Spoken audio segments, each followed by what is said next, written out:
You know, we actually really do need to discuss their promos. Oh, okay.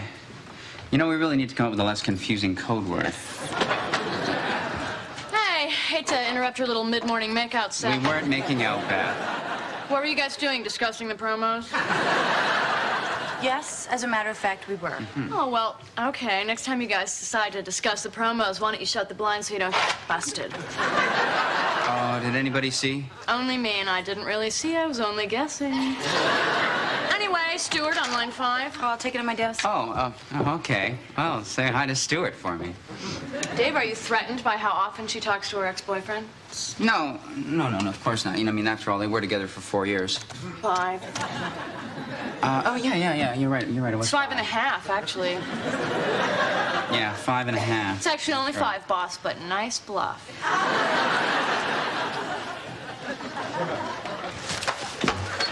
Dave? Dave, come on. Oh, who is it?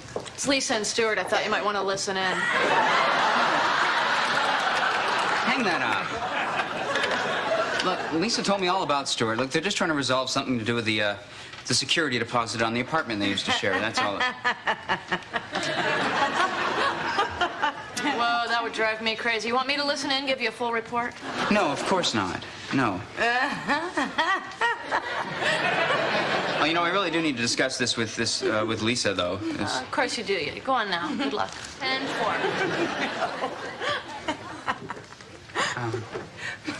Hey. Hold on. Yeah. Oh, I just wanted to discuss something with you. Okay, in a second. Oh, okay. Here. Dave, I'm on the phone. Oh, yeah, I'm sorry. Yeah, I'll Go ahead. Morning, Chief. Morning, Bill.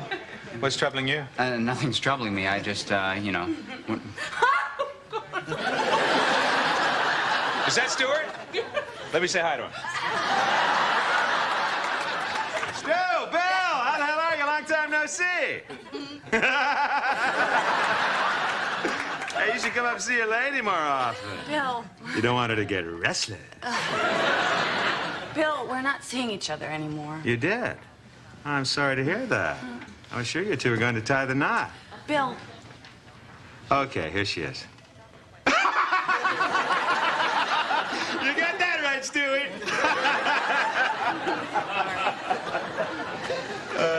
How's the coffee this morning, Bill? They'll get back together. I don't know. I mean, they've been split up for over a year now, you know. Just a bump in the road. They were meant for each other. Morning, Dave. Hey, Bill. Morning, Mr. Jimmy. James. Lisa. Yeah. Lisa, I want to ask you something. Okay, I've got to go. Can I get you a cup of coffee, sir? No, Lisa, come on, let's get a move on, huh? Sorry, I really have to go. Lisa, I own the telephone. Hang it up. Let's go. Sorry. Look, Lisa, for God's sakes, would you get off the Wait a phone? minute, wait a minute. Is that Stewie? Stuart! Yeah, Jimmy.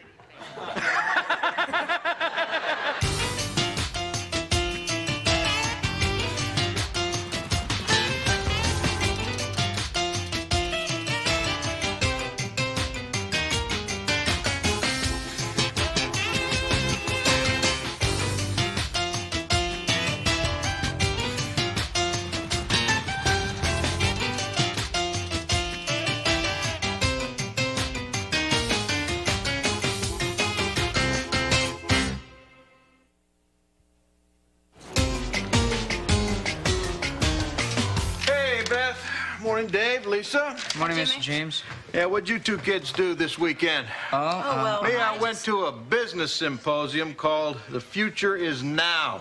Cost me $5. Guess what I learned? That the future really is now? You got it. Whole day would have been a total waste, except for this fella sitting next to me, an absolute, I kid you not, total visionary in the field of business and technology. Brilliant guy by the name of Tom. You met a visionary named Tom. Yeah, Tom P. Baxter. And here's what I want to do. I want to do an on-air interview with him. Here's his number. You ever had your mind blown, Dave? No. Well, get ready. Here comes Tom. Hey, Bill, you're going to be doing a live interview tomorrow. With whom? Business visionary. And what's his vision? Not sure. What's his name? Tom? Tom the Visionary, huh? Friend of Jimmy's? Yes. I thought so. Why don't you have Catherine handle this one? Well, because I've asked you to do it, Bill. Stuart on line 2. Take a message, please. Tell him I'll call him back. Oh, Lisa, you must miss him terribly. Well, no, actually. Stuart. How about you, Dave? Do you have a special lady in your life? No. I'm sorry, that was presumptuous of me. Do you have a special person?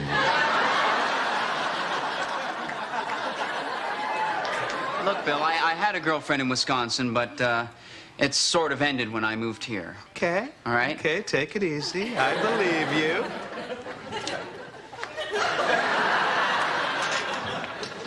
Dave, what do you mean it sort of ended? Come on, I told you about Nancy. Well, did you tell me everything, or did you sort of tell me everything? Well, I mean, what is there to tell? I mean, we went out for 3 years, and then it ended. Well, it ended? Who ended it? You ended it? What's her name ended it? Well, let me ended put it 'cause you this way. At moved least I here. don't call her every other day on the phone.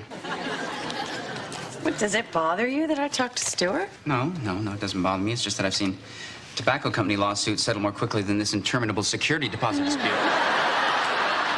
You know, Dave, just because you end a relationship with somebody doesn't mean you just cut them out of your life. Oh, really? Isn't that actually the definition of ending a relationship? Doesn't bother me when you talk to what's her name? Nancy. Nancy. And that's because I don't. I haven't spoken with Nancy since I left Wisconsin. Well, that's just unhealthy. You should give her a call sometime. Oh, should I? Well, maybe I will. Please do. Well, perhaps I will do that. Please do. All right. Whatever. Stuart on line 2. Thank you. Beth, would you hold all my calls for a while? I'm going to be on the phone for a little while. Getting healthy.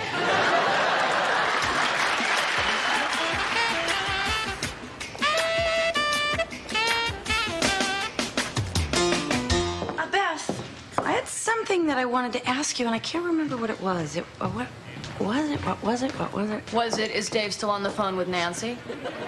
No, of course not. But is he? Oops, sorry, I picked up the wrong line. Bye. Sounds like they're wrapping it up. Thank you. Now, you don't do that when I'm on the phone, Dave, do you? Oh, no. Hey, Dave. Hey, hi. What's new? Huh? I think what Lisa's trying to say is stop screwing around and tell her what you and Nancy talked about. Right, Lisa? So you were talking to, what's her name? Nancy. Yeah. Nancy? Yes. Yes, that's good. Oh, good. How is she? She's well. She's well. Apparently, she's coming for a visit. Oh, that's healthy. That's good. Okay. Well, when? Apparently, tomorrow. Uh-huh. Is that still good and healthy? Uh-huh. Yeah. Yes. Now, you invited her to come visit? I don't know exactly how that happened. I think she invited herself, actually.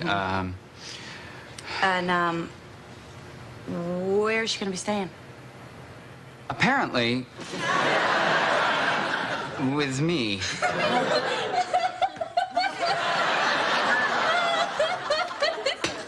Is that Stuart? No, I was just eavesdropping. It's gonna be great.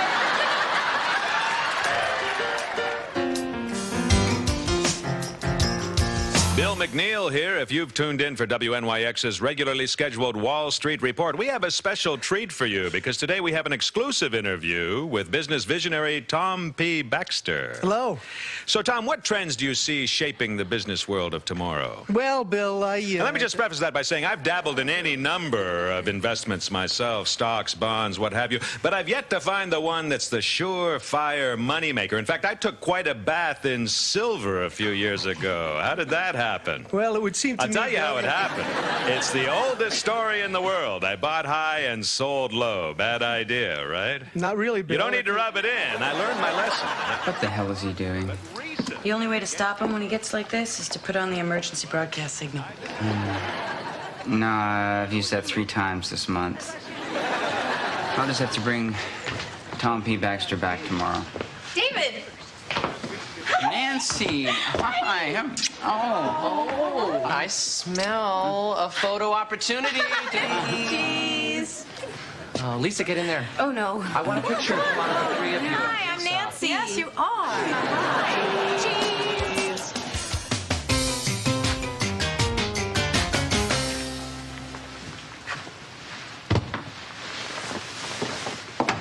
Hi, Dave.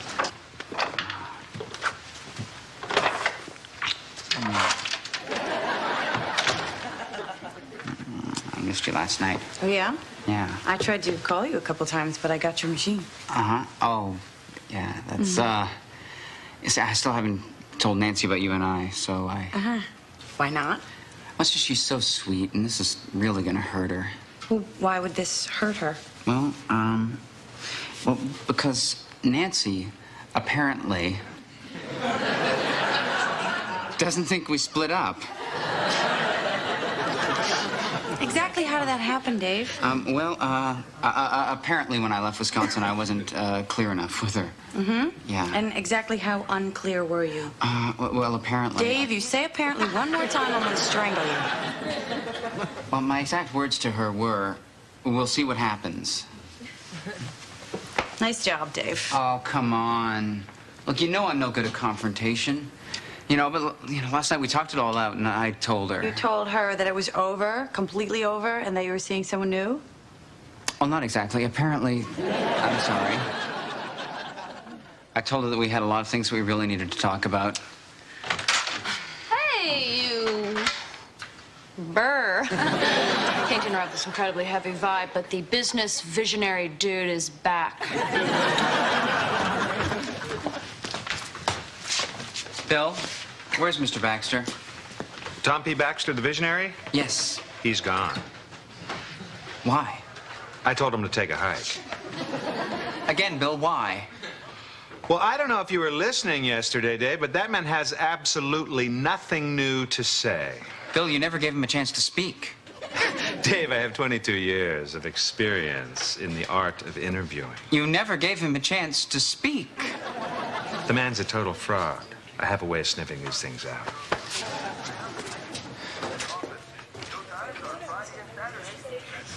David. Oh, Nancy, hi. I'm surprising you. So you are. Hey, everybody, look who's back. Nancy, welcome back. Oh, good, because I don't have a picture of the three of us. Cheese. Oh, she's a keeper, David. That means keep her. And Nancy, I kind of got my hands full right now. Would you mind waiting in the office? Sure, but can I give everyone their presents first? Dave, sure. give us our presents first. Sure. Well, I know how you news people are always munching, so I got everybody pastries. I love pastries. David, pastries? Who's lucky? Who's jealous? I tried to get everyone pastries that match their personality. I know it sounds silly, but I thought it might be kind of fun. First, for Beth, I got lady fingers because she's so petite. Thank you. I got Catherine a honey roll because you're so sweet. Smart girl, Dave. And for Joe and Matthew, I got bear claws because you're so rugged. Oh, you flatterer. And for Lisa, a plain donut. Nancy, what do you say? I'm just gonna go grab my coat and then we'll go for lunch, huh? Sure. All right. Thank you for this. No problem. You seem like one of the nicer people here. Oh, no, I'm really not. Oh, yes, you are. That's why I wanted to tell you not to even think about moving in with my boyfriend, or I'll kill you. What? Oh, for a second, I thought you were serious. I am, completely. Oh, no. You're joking, right? Try me. You two getting acquainted? We sure are. Great. So why don't we head out for lunch? Okay. All right. Oh, Nancy, I forgot one thing. I'll be right with you, okay? Okay. All right. Lisa, she's leaving tonight. I'll tell her after work, I promise. She doesn't know where I live, does she? Nothing. Have a nice lunch. I'm sorry. Okay. Bye. Bye, Lisa. Bye, Nancy.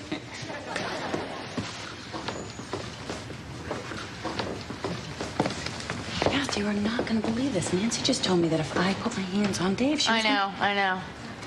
Oh, were you eavesdropping again? No, she just did the same thing to me.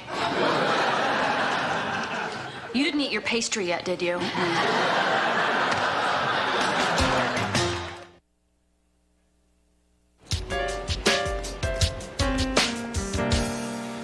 How'd it go last night? Oh, hi. Yeah, how'd it go last night? Bad scene at the airport? No, not really, no. No, she's still here, isn't she? Yes, but she's leaving this afternoon, I swear to God. Look, last night was really rough. I mean, we were up till 4 in the morning, just talking this whole thing out. She was upset about us? No, I didn't tell her about us. Oh. Well, no, but you did tell her that you were seeing someone else and it was over? Well, apparently... Did you tell him? Tell him what? Did you tell him that his girlfriend is a borderline psychotic? Well, actually, I think that they're about to break up. No, those two were made for each other. She's nuts. Oh, come on, you guys. She was just joking with you, okay? No. How could a girl that sweet be capable of cold-blooded murder? Matthew, that is not what we're saying. We're just What were you saying saying? that she is not the person Dave thinks she is. That's all. Look, everybody's thinking it, so I'm gonna go ahead and say it. You two are just jealous. Hey, I was thinking that. I'll have you two know, Nancy brought me an exquisite kiwi tart yesterday. Oh, neat. What did it say about your personality? I didn't discuss anything with the pastry, Matthew. I just ate it. Tom P. Baxter. Thank you for joining us, Tom. It's my pleasure, Catherine. Now, I realize nobody can actually predict the future, but I understand you have a unique insight into where we might be headed as we approach the turn of the century. Yeah, I do. As I see it, Catherine, the future of business, well, the future of this country, in fact, is computers. Computers. Yeah. Okay. Would you care to elaborate on that? Oh, you bet. I think computers are great. You can keep records on them, play games. They're like magic. Uh-huh. Yeah. I mean, I don't have one yet, but I'm gonna get one. You better believe that. What exactly do you do for a living, Tom? Well, I'm between things right now, but all that's going to change just as soon as I get a computer. Well, now, this guy's a complete fraud. Yes, I own it. You think? Yeah. I'm surprised Bill didn't sniff this one out. He usually has great instincts about who's on the up and up. Well, now, Bill has 22 years of experience in the art of interviewing. He didn't say anything about this, Nothing that I recall specifically, no. Well, live and learn, all that good crap, Dave. Oh, amen to that, sir. Yeah, and if Tom ever shows up again... I'll call security. That's my boy. Okay, Bill. You were right. Shh, Dave, I'm listening. I want to hear more about these fascinating computers of which he speaks. Hi. Hi. Nancy. How are you? Is Dave around? He's in his office. Oh, yeah. She's a real loony. Look, all I'm saying is she is not as sweet as she seems. No, she isn't. She's even sweeter. So double shame on both of you. Triple shame. Nancy. Okay, I don't know what David said to her, but I'm gonna have to call a quadruple shame on him.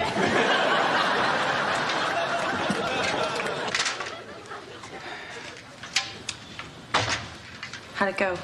Could have gone better. But you did tell her it was over? Yes. Completely over? Yes. Not that I don't trust you, Dave, but would you mind repeating the exact words that you said to her? All right, Lisa. I told her it was over, all right? And I told her that I had a new girlfriend who I've been seeing for 2 months. Okay. And I told her that girlfriend was you. What did you do that for? Well, what if she tells somebody else in the office about us? She wouldn't do that. Can you walk me in the elevator, please? Listen, I'm really very sorry about all of this. No, I didn't mean to make things harder for you. If I knew about any of this, I wouldn't have come here. Yeah, well, that probably would have made things a lot easier for all of us. Dave, I hope we can still be friends at least. Sure.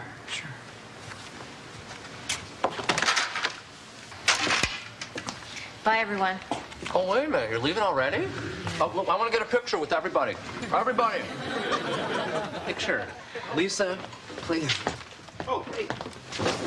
David, smile. You're with your girl here. And say cheese. Cheese. Thank you. I just wanted to thank everybody for being so nice to me. Well, you're welcome. I don't know if you know this, but Dave and I broke up. No! It's okay. These things happen. I look forward to being friends with Dave and being friends with his new girlfriend, Lisa, who he's been having a secret affair with for the last 2 months. Bye.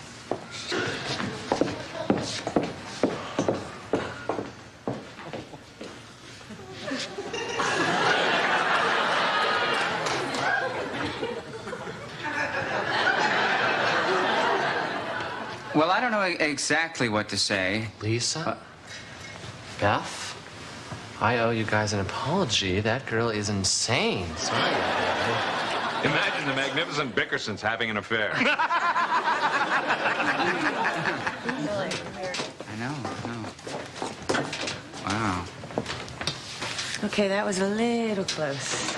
You know, just keep smiling in case anyone has any lingering doubts. Now, Dave, I know that probably was a little bit difficult for you, but don't you feel better now that you've closed that chapter in your life? Yes, I do. Good. You know, it's all about closure, Dave. Because Lisa, if you... Stuart on line 2. I'll take it to my desk.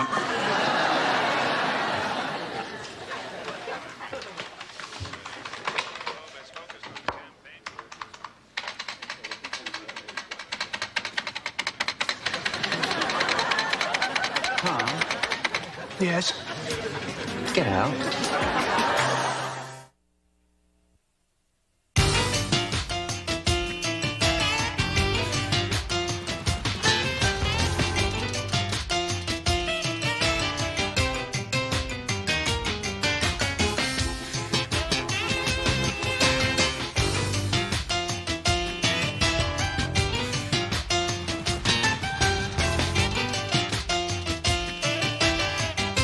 Pretty sure the jack is broken.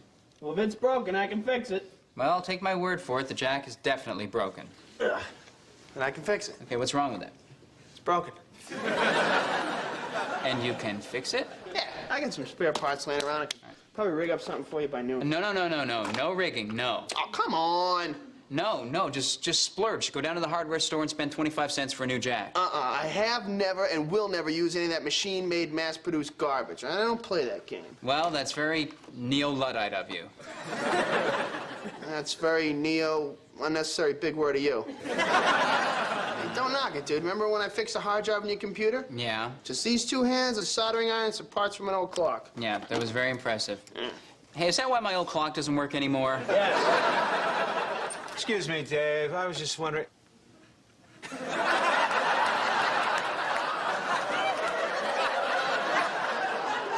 I'm sorry, this is a bad time. Well, what do you want? It doesn't seem important now, whatever it was, so frankly, my mind is drawing a blank. I assume this means you and Lisa aren't dating anymore? Okay, Bill, we get the joke. Very funny. Thank you. I need Joe to give me a hand with something. I'm busy. There's 20 bucks in it for you. You know, Dave, at this point, I'm just pushing wires down on it, so, Joe! I was hoping you could tell me where to get one of these. A newsstand? Not the magazine, this, an electronic voice modulator. What do you want one of those for? I think your fake radio voice sounds great. Thank you. But I want it to be a little more... Bass? And a tad more... Like Rush Limbaugh. No. I mean just a little more... Like Robin Quivers. No, more resonance. Look, pick up one of these for me and I'll give you 20 bucks to install it. You don't want to buy one of those, man. Come on, I can rig it up for you in the mixing board. Joe, no rigging. Joe, come on. We've been through this before. Well, turn up the pitch a little, give you a little reverb. Sit. All right, fine. But don't take apart my clock again. I'm Bill McNeil. What's your name? I'm Bill McNeil. Okay, ready? I'm Bill McNeil. You know what? I think I can look up the name of a store in the Yellow Pages myself. No. no. That's not what I'm about. Come on, just give me a second to tune it up here. All right. Hold on. Wait a second. Patch me into the intercom and turn the volume way up. Hang on. Hang on. Okay. Now.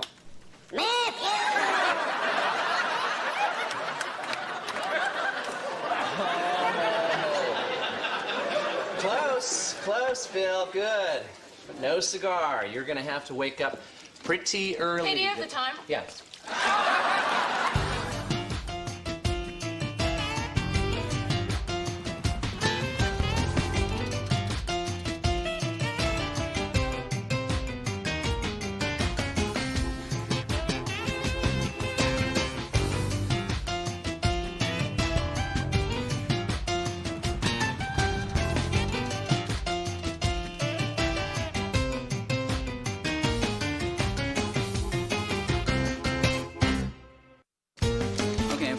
I'm afraid the station is no longer going to reimburse you for cab rides home.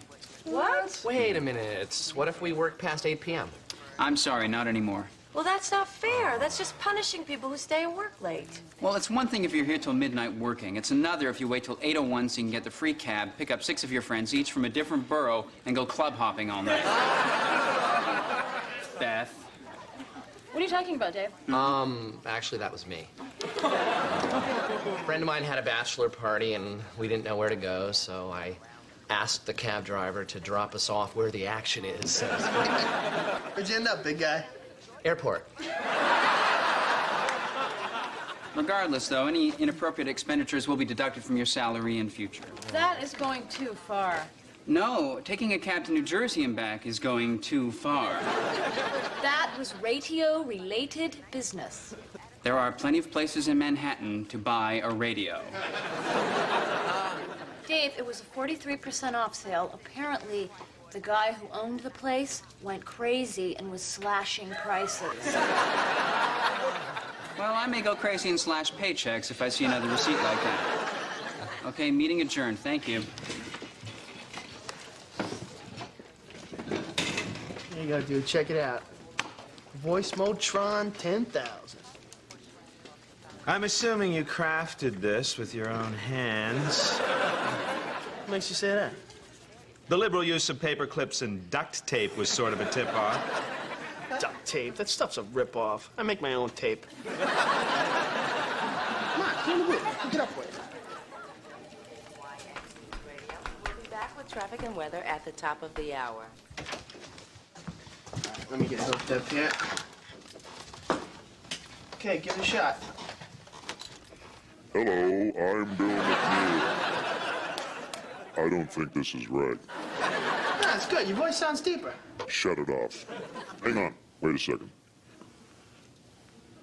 Barry White coming at you with the power of love, baby. Why do you want to change your voice anyway? Sorry. Thank you. Hey, don't worry about it, folks. Stay calm. Happens in my apartment every day. Ad sales, please. Hi, Jerry? Hi, Dave Nelson. Yeah, look, I was going over our records, and, Jerry?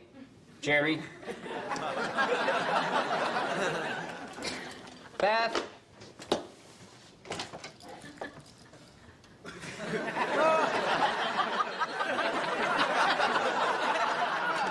Okay, you win, Dave. Now I'll go hide and you can try to find me.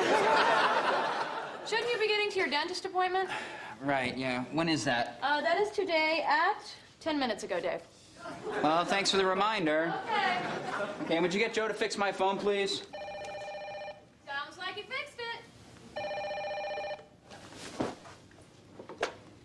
Hello, oh, hi, Jerry. Yeah, we got cut off. Yeah, because I was going over our records and... Jerry? David? He's at the dentist. Dentist? I wonder who's going to be paying for that cab trip. No free cab rides. What a rip-off. I'll tell you what, though. From now on, I'm going to take the bus, and I will be charging the station. You can count on that. I'll show him. What about the mug today? So, is he out of control with that thing or what? Oh, my God. Okay, people, meeting. First, let me have a quick sip.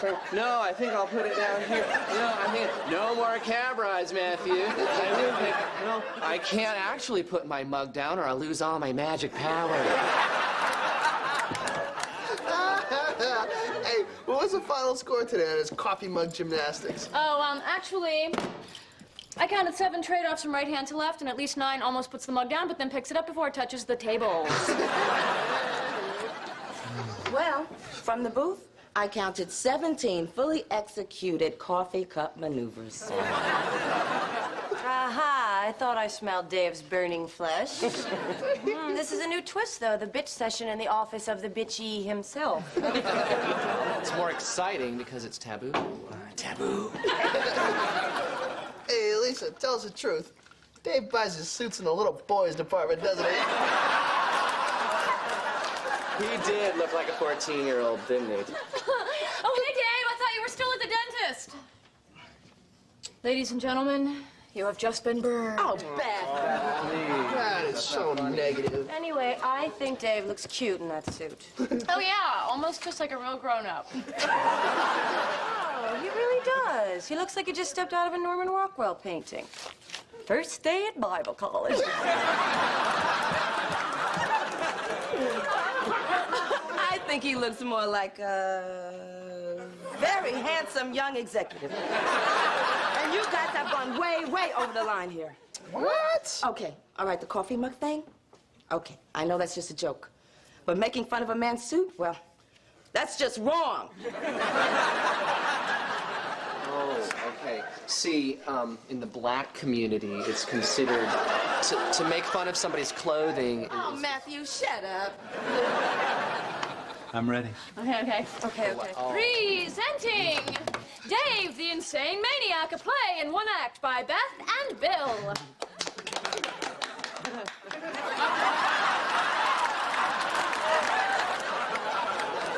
Hello, Dave. Hello, employee. You look miserable and oppressed. Oh, I am. I can no longer take cab rides home from the office. Excellent. That's good news to me. You see, I'm from Wisconsin, where taxi cabs are feared and hunted for the delicious meat under their hoods. Quality? Or tragedy. You be the judge. The end. Bravo. Bravo and brava. Thank you very much.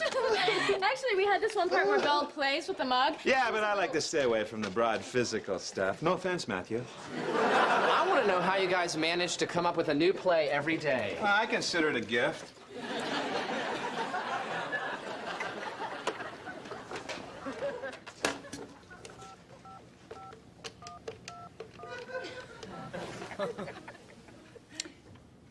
Hello, Mom?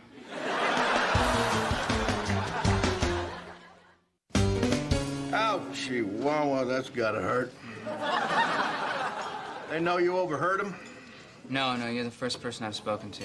Well, except my mom. Oh, yeah? What'd she say? Come home, pumpkin. That's sweet. That's sweet. So your mom's still married to that guy? My dad? Yeah. Well, you let me know. Oh, sure, yeah. All right. You know, I just can't help but feel... Unloved? No, it's... Well, yeah. Oh, pumpkin.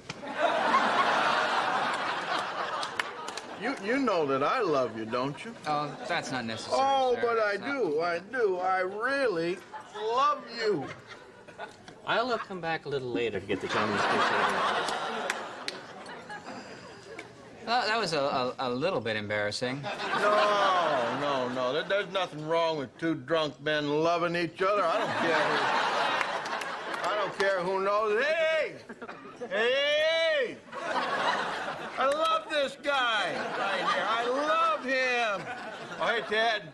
It's Ted Turner. Great guy. My regards to, Jane. Now, you tell me exactly what they said made you feel so bad. Well, they said I look like a 14-year-old in a business suit. Well. Okay, all right. They also said that I make ridiculous gestures with my coffee mug. Ooh, that's really something that pierces a man's soul, huh? Look, it's not the specifics of what they said. It's the fact they said it behind my back. Dave, you're the boss. You're supposed to be thick-skinned. I'm plenty thick-skinned. Oh, yeah, I've seen thicker skin on a bowl of pudding. Here, check this out. Sir, you really don't have to do that to impress me. You want to know the secret? Wild guess, thick skin? Well, metaphysically, yes. Technically speaking, you do it 15, 16 times, it kills all the nerve endings in your hand. I see. But sometimes I just feel like starting to smell funny. Oh, I'm sorry. Thanks. Dave. You're just not going to be comfortable until you confront them, so maybe, maybe you're just not thick-skinned enough. I am plenty thick-skinned. Oh, yeah. You know, you're drunk. That's what you are. No, I'm not. I'm fine. You've had more to drink than I have. Well, yeah, but I don't have the body of a 14-year-old.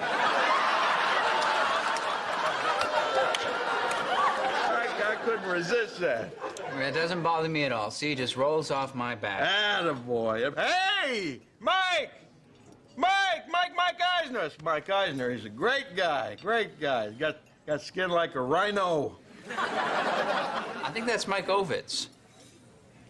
Doesn't matter. They're all the same. Mike! Yeah, Mike! Yeah, no, you come over here. Yeah, no, you come over here. I got a young man right here that I happen to love.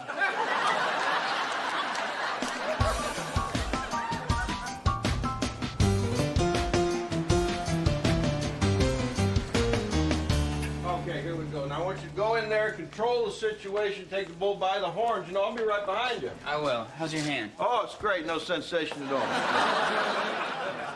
Hey, everyone. Hi, Dave. Hey. Listen. Does anyone here have any problems with the way I run the station? Yeah. You do? No, I was being supportive. Just go ahead and do it again. Does anyone have any problems with the way I run this station? Amen.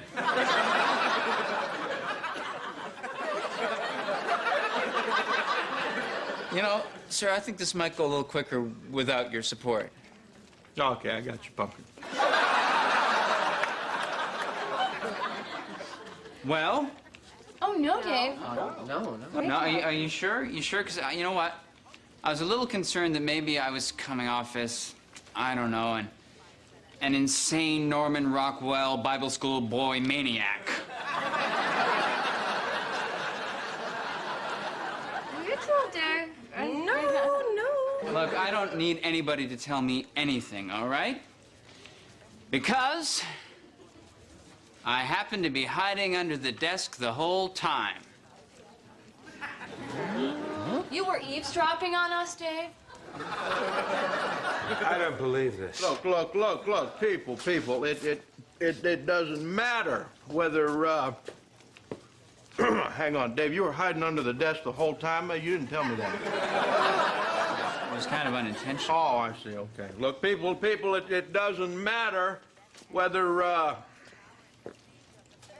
you know what, Dave? I think this is really pathetic. I'm gonna have to distance myself from you. I'll see you later.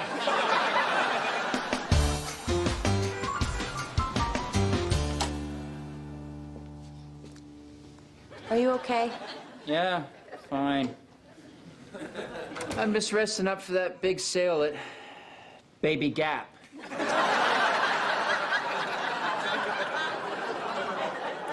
Come on. Didn't mean anything. Mm-hmm. No, we were just kidding around. Uh-huh. Yeah, we just... Yeah. Dave, now that's what employees do. Just... Mm-hmm. Is that what girlfriends do? Well, I said you looked cute. You know, I just keep trying to figure it out in my head. I mean, does she really love me, or is it just the thrill of possibly being picked up on charges of corrupting a minor? Oh, Dave. Come on, you know how sexy I think you are. Wait a sec. Okay, now say it. Okay, now you're being a jerk. Ah, deja vu. I turn my back and you start to badmouth me. All right, I can't be around you when you're like this. What, I don't remind you of a Norman Rockwell painting anymore? No, I don't think he painted one called Pissy Wisconsin Jerk. You ready? Joe, please, can't we just give up? Did Thomas Edison give up?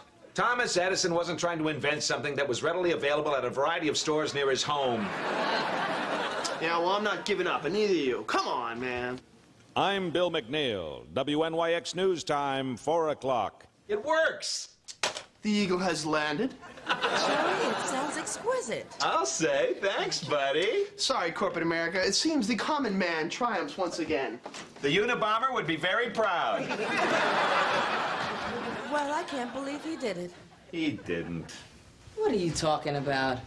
I'm Bill McNeil. I'm Bill McNeil. How are you doing that? I think I somehow used the inside of my skull as a sounding chamber. I don't pretend to understand the physics of Oh, it. Bill, honey, why didn't you just do this from the start instead of making Joe build you a machine? Because when I do it this way, I suffer from intense headaches and blackouts.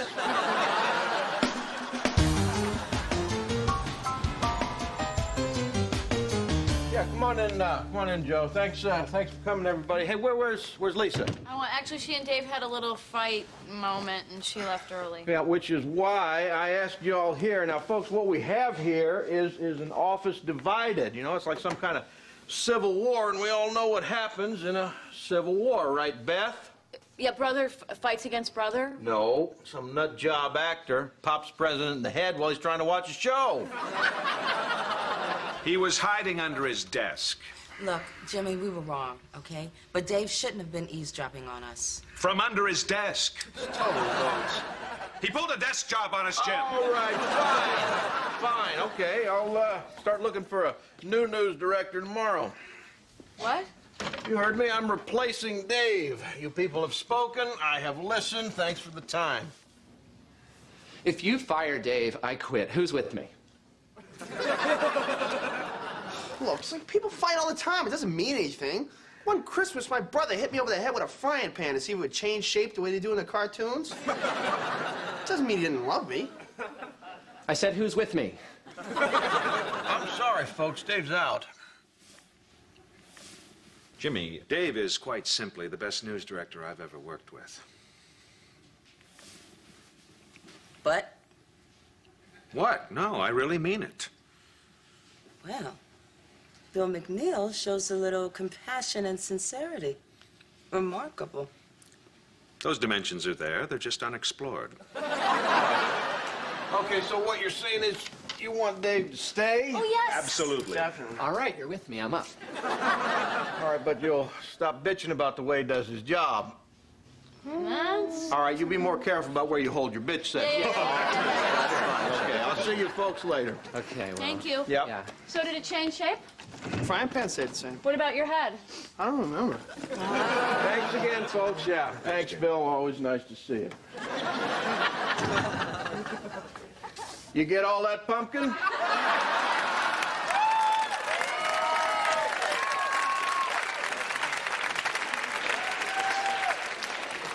Wow. See, they don't hate you. I mean, quite the contrary. Wow.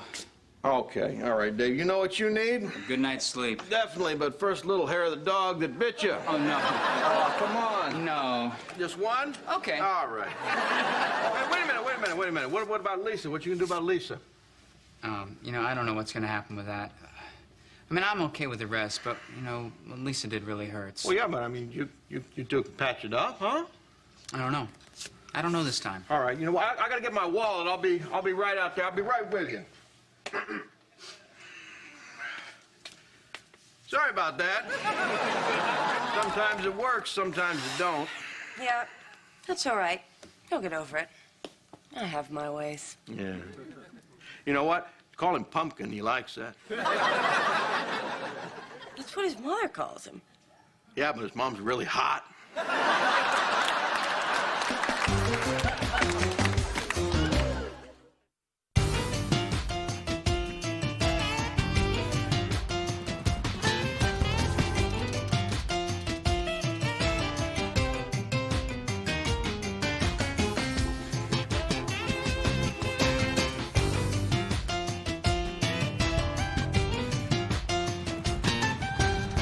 saying? Our ratings suck. Well, no, I wouldn't say that. Oh, yeah? Then what would you say? Well, I would say that, due to the idiosyncrasies of the current economic climate and the increased competition for a shrinking listener pool, that our ratings suck. Here you go. Iced coffee. Hey, Oh, well, thank you, sweetheart. Isn't that nice?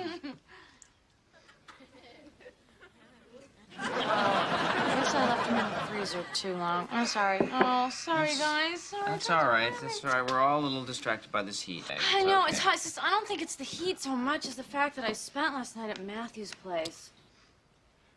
No. Oh, no. It's just that we stayed up all night, like till 6 in the morning, watching scary movies. Why would you want to do that? Because I'd never seen one before. You never seen a scary movie? No, my parents let me watch The Wizard of Oz when I was 5 years old, and it gave me nightmares for years. Oh, right, the Wicked Witch. No, Dorothy. For years, I was convinced that a house was going to fall out of the sky and crush me, and that some farm girl was going to come along and steal my flashy red shoes. Dave? Will do. Come on, Beth. Come here. Come here. Come on. It's okay. Dave, I'm so hot. No, it's okay. Everything's gonna be fine. Thank you. Dave, remember when I hired you, I promised I'd never tinker with your creative decisions? Yes, I do remember that. You do? Damn, I was hoping you'd forget that because I have a great idea to boost our ratings. Oh, Whoops, sorry. Matthew, we're a little busy right now. You know what? Got the perfect way to beat the heat. Good for you, but we're a little busy right now. Take your shoes What? off, you soak them in water, you put them in the freezer for about an hour, and they feel great. Mm-hmm. Wait a minute, doesn't that mean your shoes are all icy? Yeah, that's the point. Why? Oh.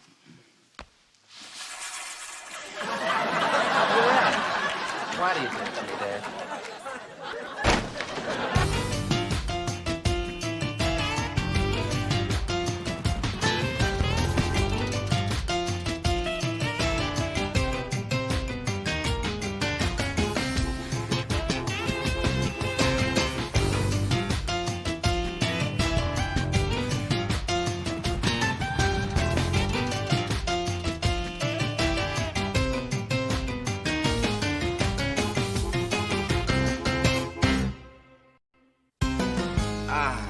All right, look, I know it's hard to concentrate with this heat.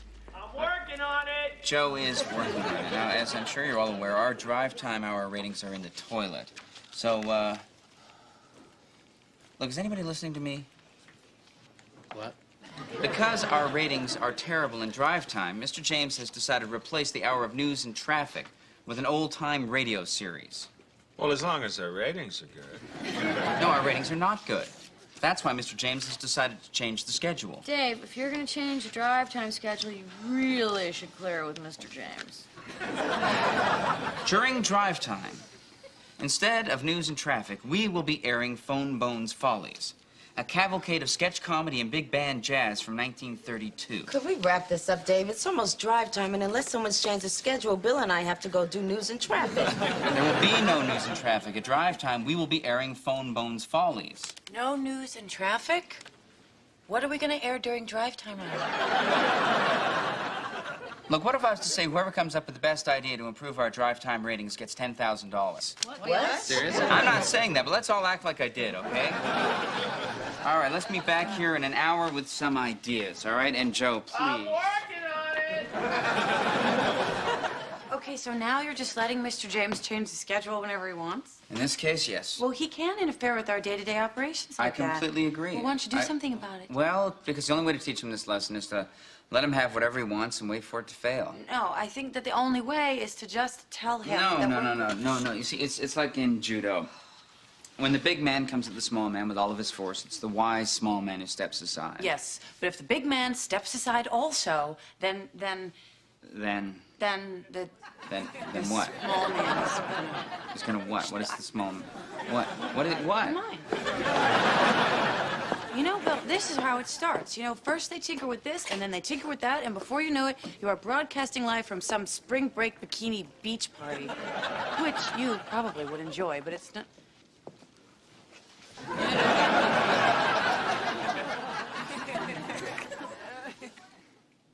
Oh, Bill. My entire life up till now has been merely prelude to this wonderful moment. I, too, have been watching you from afar with a longing in my heart. But we mustn't. It is taboo. My temptation must not be denied. Love is indeed a heady elixir. Not love, Bill. Lust. Pure animal lust with no emotional ramifications or entanglements whatsoever. Bill, are you listening to me? Yes, of course. I'm sorry, I must have been daydreaming. Oh, what about? Winning the lottery. Have you seen Lisa? No. Huh? I mean, not recent, not around here. I don't know.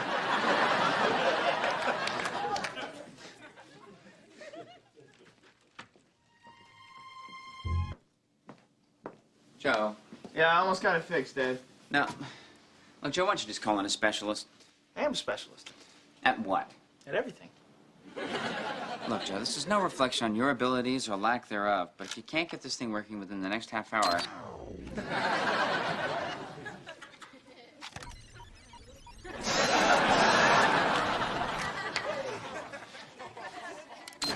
You were saying, Dave?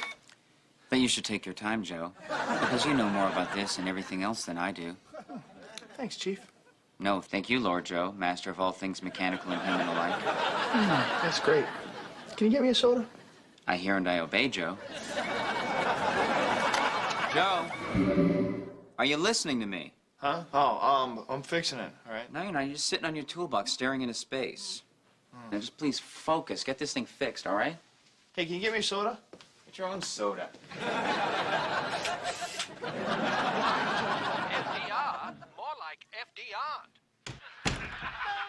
You're a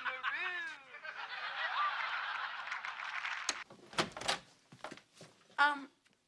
What was that you were saying earlier about judo? Oh, that, when the big man comes to the small man with all of his force, it is the wise small man that steps aside.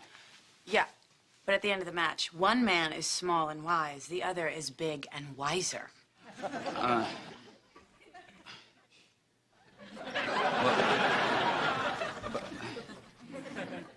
Are you listening to me? What? I said, Dave's not busy, you can go on in. Right. Thank you. Okay. What was it you were saying earlier about judo? What? Yeah, the metaphor you used about the big man, small man. Oh, right. Right, that, when the big man comes at the small man with all of his might, it's the, wise small man that steps aside. Yes, but at the end of the match, one man is small and wise, the other man is big and wiser. Yes, the big man is wiser, wise enough never to come to the small man again. What? No, but if the big man is wise... Yes, wiser. If the big man is wiser, Yes. then he what? What is it? What are you trying to say? Beth? Beth? Hey, can I borrow your stapler? Beth, Yeah, Dave, yeah. are you listening to me? Yeah, I was just...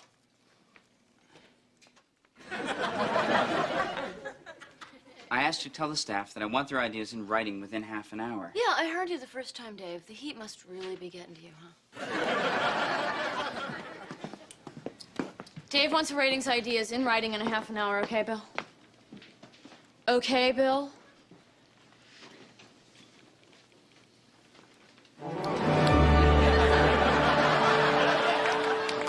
Oh, Bill, my whole life until now was merely how's it pronounced? Prelude. My whole life until now was merely prelude to this wonderful moment. You are the only one I've ever had eyes for, my sweet. You mustn't. It is taboo. You have a tattoo? No, not tattoo. Taboo. You know, as in forbidden. Taboo. Oh, because I thought you said tattoo, and then I was thinking that would be so Please, a little confection. While we chit and chat, there is love to be made. Tell me about it. So how do you like it, big boy? Without conversation.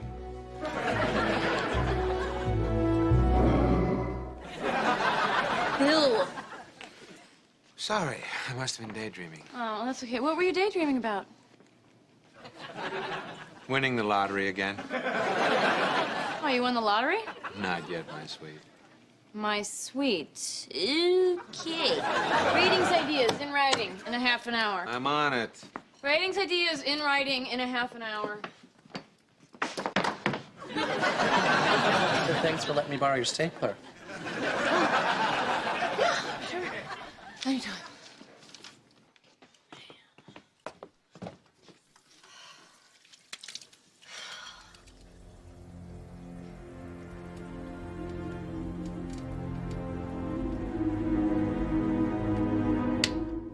I said, do you want your stapler? No, that's okay. You can just leave it on my desk. Hey, you want to come over sometime and see some more scary movies? No, I mean, maybe some. I just need to get a little sleep as Hey, well. relax.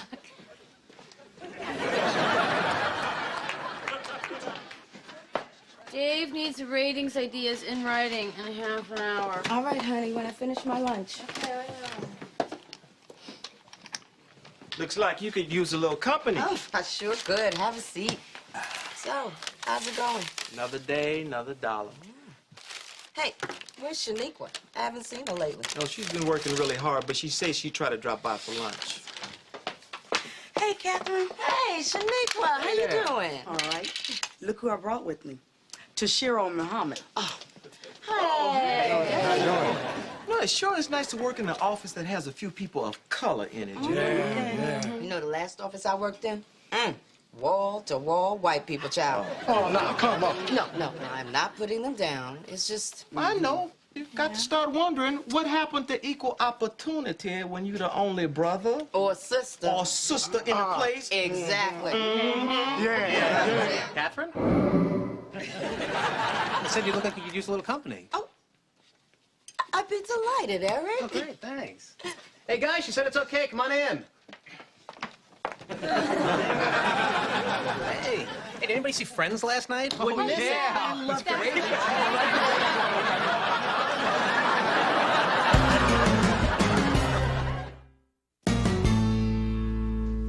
I brought you a soda, Joe. Thanks. Hang on a second. I brought you a soda, Joe. Yeah, thanks. Brought you a soda, Joe. I brought you a soda. I brought you a soda, I brought you a soda, Joe.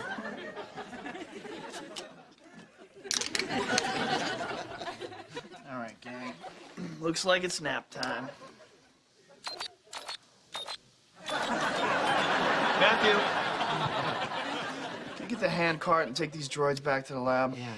Hey, when are you going to turn me into a robot? Well, parts come this weekend. Excellent. Thanks, Master. Joe. Huh? Dave needs an ETA on the thermostat. Oh, well, tell him I'm working on as hard as I can. Okay. Hey, can you get me a soda?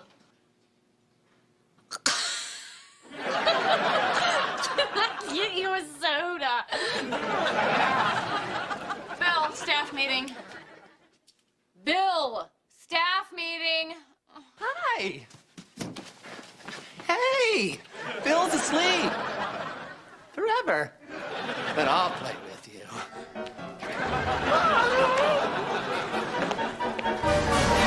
Dad, what's wrong with you?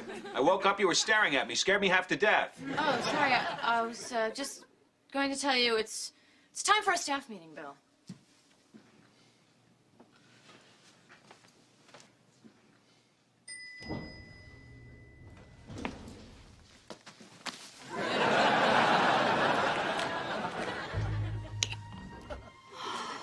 My whole life till this point was merely prelude to this wonderful moment.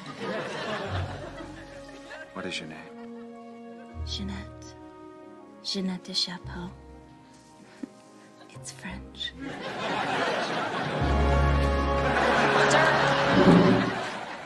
Yes. I was asking if Henderson Accounting is on this floor. Oh. No, they're up on 37. Thank you. Miss, I don't want to seem too forward, but what's your name? Jeanette. Bill, I'm not going to tell you again. Staff meeting. Staff meeting. Okay. Oh, my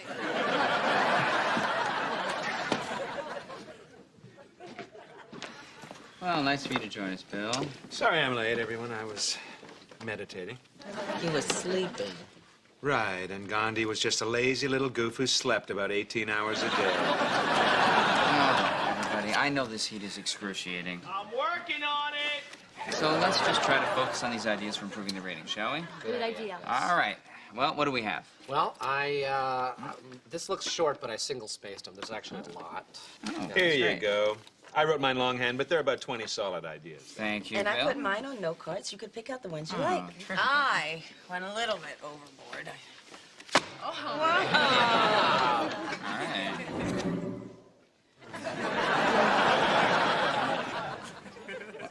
right. Yeah, where were we? You were just saying that we should try to focus while we go over the ratings ideas. Right, all right. Well, what do we got?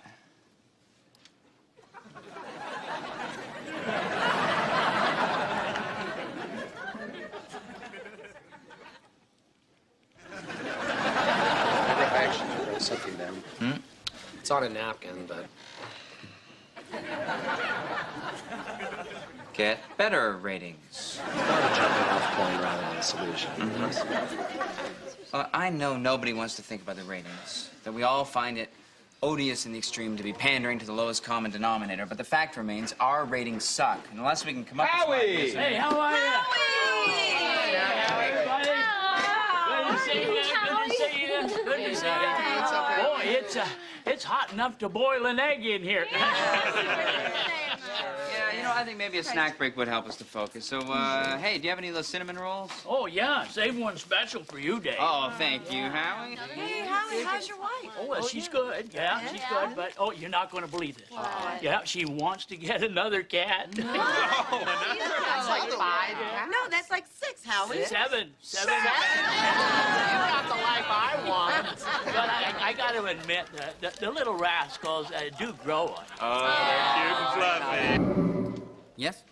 Oh, yeah. Okay. Does anybody want a snack? A donut, cinnamon roll? Well, apparently not, but thanks anyway. Oh, any time. Boy, it's hot enough to boil an egg in here, huh? Mm-hmm. Yeah. Well, we'll see you tomorrow, okay, Harry? Yeah, okay. All right, now. Does anybody have any useful ideas? Yes, I've got one, but it involves standing up to Jimmy and telling him exactly how much damage Phone Bones Follies has done to our journalistic integrity. Lisa, I've already tried to explain this to you. Well, tell it to them. See if they can understand. All right, I was telling Lisa that it's like judo. When the big man comes at the small man with all of his force, it is the wise small man who steps aside. Yes, but if the small man is so wise, then why is he so small? Well, Lisa.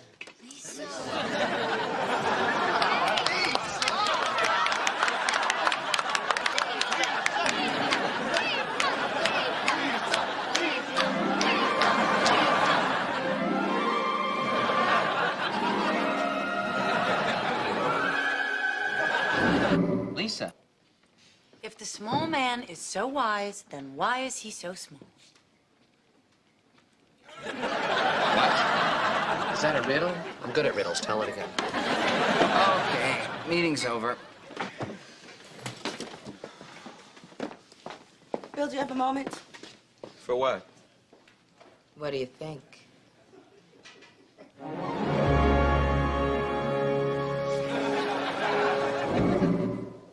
Matthew. Oh, yeah. Meeting's over. Go back to sleep and get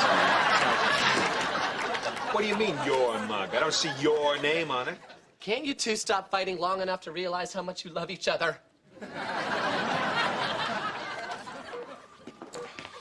Dave needs to know if it's fixed yet. Movement. Signal's clean. 10 meters. 9 meters. Which direction? And they're everywhere. 8 meters. 7 meters. We found a way in. There's something we missed. Something under the floor. It's not in the plans. 4 meters. 3 meters. No, that can't be. That's inside the room.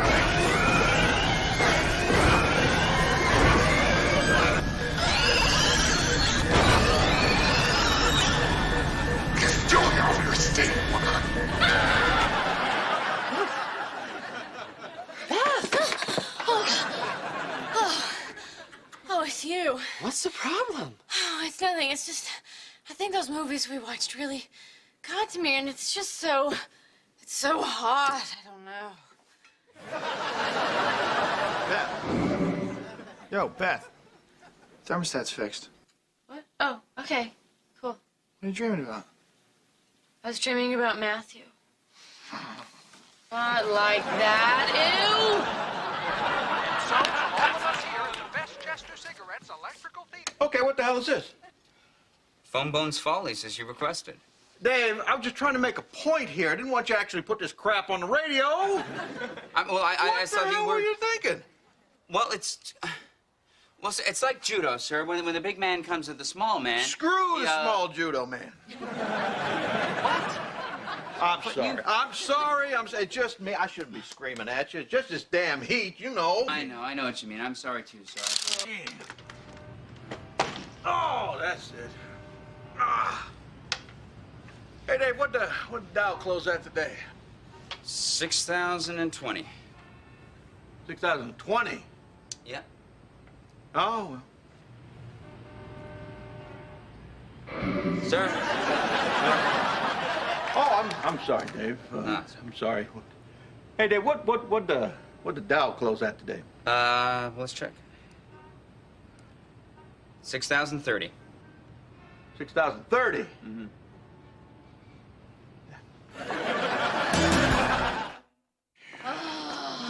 I rewired all the air conditioning to blow through this one vent till we cool off. Good work, Joe. Is anybody else having really weird daydreams today? Yeah. Real?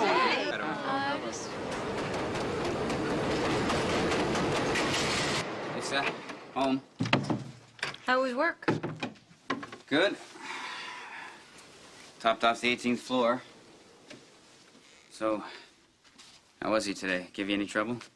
Nope, he just sits there all day long, staring into that thing.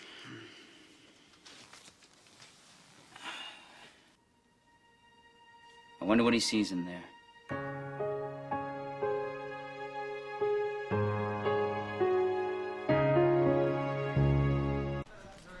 Oh, no. Oh. Hello. Hi. Oh, excellent. Is that your big interview? No, yeah, uh-huh. How do you know? Dave, let me see it. No, I don't want anyone to ever see this ever. Why? Why? How about this for starters? One of my reporters, Matthew Brock, is a walking technical difficulty. So that's okay. So what? So you insulted Matthew. It'll be good for staff morale. Oh, the staff. You mean my employees who are basically a well-intentioned but wholly inept group of bumblers? And that doesn't even sound like me. Okay, so he misquoted you. I mean, that's No, to be I said all expected. these things. Oh. Why? Huh? Why? I don't know why. I was having a bad day, and the publisher Eric Rhodes took me out for drinks. Okay, so he got you drunk. I had coffee. Uh-huh. Well, then what? You just thought it was off the record? No. You can quote me on that. Seems to be my mantra. Your first magazine cover. Very impressive. Have you read the interview yet? No. Great. Why don't I autograph that for you? Autograph? So it's gone to his head already. I like your style.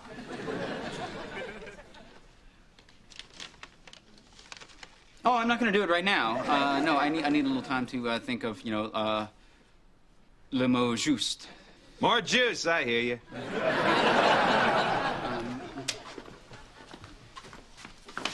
Morning, Beth. Dave, I was just starting your big interview. There's a copy of the new Sassy on my desk. Excellent.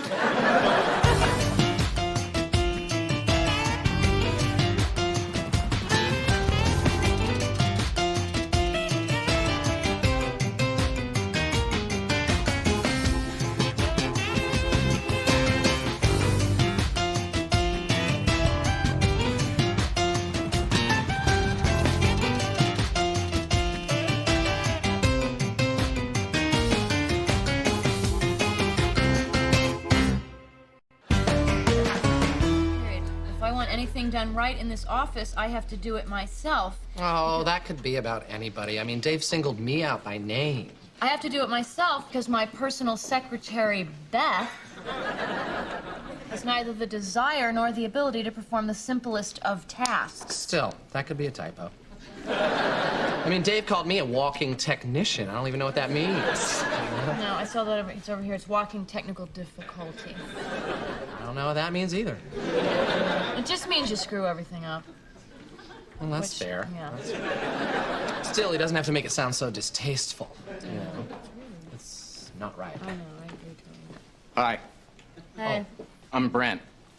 Uh-huh. Your temp? Oh, right. Oh, I called the office. I'm Beth. Hi, this is Matthew. Matthew. Cat person. Am I right? Oh, God, do I have cat hair all over me again? No, I mean, you look like a big cat. Big, tall cat with no hair. Except on your head. I like to try to categorize people by the animal they could be if they just tried a little harder. What? Okay, Brent, let's get you set up, all right? Okay. Great. We just need you to categorize these file tapes. Parakeet person. Yeah, right. Anyway, we need you to categorize these file tapes and organize them so we can send them to the warehouse. So just log them by subject and air date, okay? Okay, well, I hope I work out. I mean, you guys seem like a lot of fun, you know? I want to be friends with you. You do understand this is just for today, right? Unless I do a better job than the guy who's normally here, right? No, there is no guy who's normally here. We just hire an extra hand to do this once a year. It's just a one-day job. Right, Okay. but if I really shine, I mean, this is just the kind of thing that could lead to something a little more permanent, am I right? No, but good luck. Okay. Thanks. I mean, I'm gonna need it if I'm gonna get that full-time spot.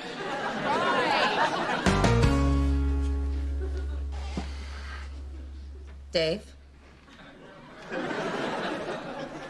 Yes? You wanted to see us? Yes, I called you in here to talk to you about, the, interview. Well, that's all well and good, Dave, because I want to talk to you about the interview. Now, but I would like you to read these. These are formal letters of apology. Thank you, but what do I have to apologize for? No. You were the one who was shooting your mouth off about the relentless pain of trying to cope with the hyperinflated egos and ridiculously immature behavior of the on-air talent. Sorry. Okay, look. The hyperinflated egos part was fair, but didn't you... Why was the hyperinflated egos part fair? Because that part was about you. Be that as it may, good sir, I will not have you calling this wonderful woman immature. That part was about you also. I thought that was about you. Are you calling me immature? No, he's the one who's calling you immature. Is that true, Dave? Dave?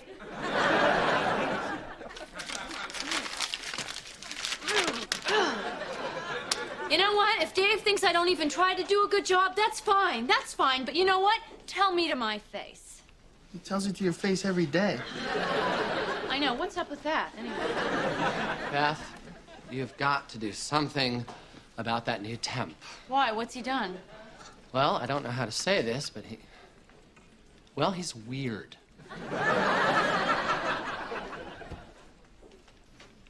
He's weird. I'm afraid so. Well, dude, if anybody's qualified to make that judgment, you're the man. Yeah, I've got a radar for this sort of thing. Or a weird-ar, so to speak. Excuse me. Oh, speak of the devil. Hey there, Brento, how we doing? We were just talking about you. Only good things, though. Only good things. Cool. What do you want me to do with these? Oh, well, where did you find him? In my pocket. I brought them from home. Okay. I guess you could just put them on back in your pocket then. Okay, I'm on it. Cool. Okay. Excuse me. You see that, man? See. Whatever, man. Come on, that guy's weirder than a $5 bill.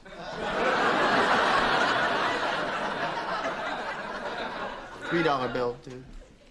No, because he's like $2 full weirder than that even.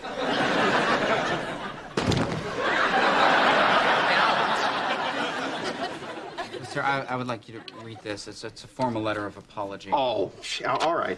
I can see that this is, obviously very long and heartfelt, but... It is. Well, it's just really long. You want to summarize it for me? I made a horrible mistake, and I'm very, very, very sorry. Well, what? For what? For saying that our advertisers are a group of third-rate businessmen who are either too cheap or too stupid to advertise on television. Doesn't matter. Any publicity is good publicity. What else? I also said that our ratings were horrible, but that 95% of New Yorkers were morons anyway. Oh, well, you know, that's no biggie. I mean, if I was a moron, I would be flattered to be mentioned in a magazine. There's a little more to it than that. Oh. Hey, Mr. James. Hey, Lacey. But we can talk about it later, right? You know, my heart really can't take it right now. In fact, I need my, I need my... heart medication? No, cheese crackers. How'd that go? Oh, that went fine. That went fine, but I think only because I never got around to telling him what I said about him. Which was what? Well, I said something like, and then there's our station owner, the logic-impaired hayseed, who uses the station as his own personal dating service. That wasn't a good idea.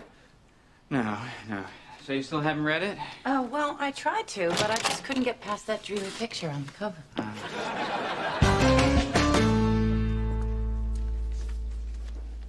Lisa, I'm just going to come out and say this. I'm not getting any younger.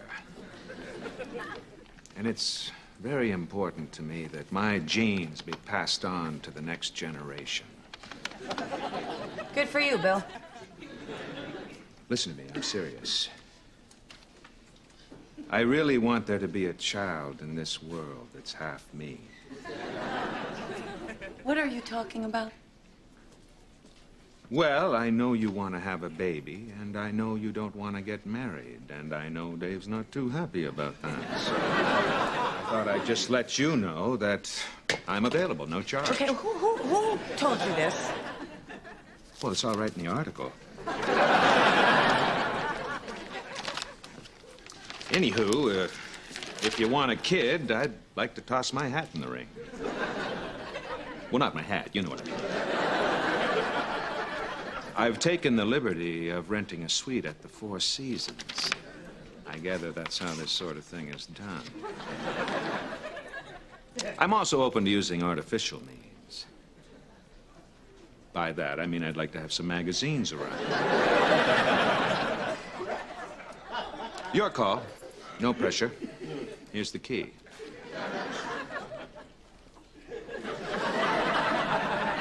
If you have a girlfriend who wants to have a baby but doesn't want to get married? I thought you might do that. I'm sorry, it was a stupid thing to say. I have no... Hey, if you and that Bill guy have any problems conceiving, just try doing it upside down and backwards. It's just a thought. Now you see, don't you? You see, he's weird. Attention must be paid. Not now, Matthew. Plus, I heard that if you do it that way, the babies come out sideways.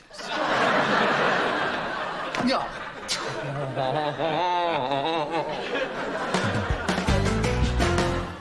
Before I say that, here, please read this. Please. You misspelled embarrass. How do you know? You always do, and there's no comma after the second very and very, very sorry. Here you go. Thermometer. Bill, I do not need a thermometer to know when I'm ovulating. Of course not. But you'll note that I'm a very toasty 97.3, indicating robust good health, in case that's a factor. He's cool with this, right? I mean, it's not during office hours or anything.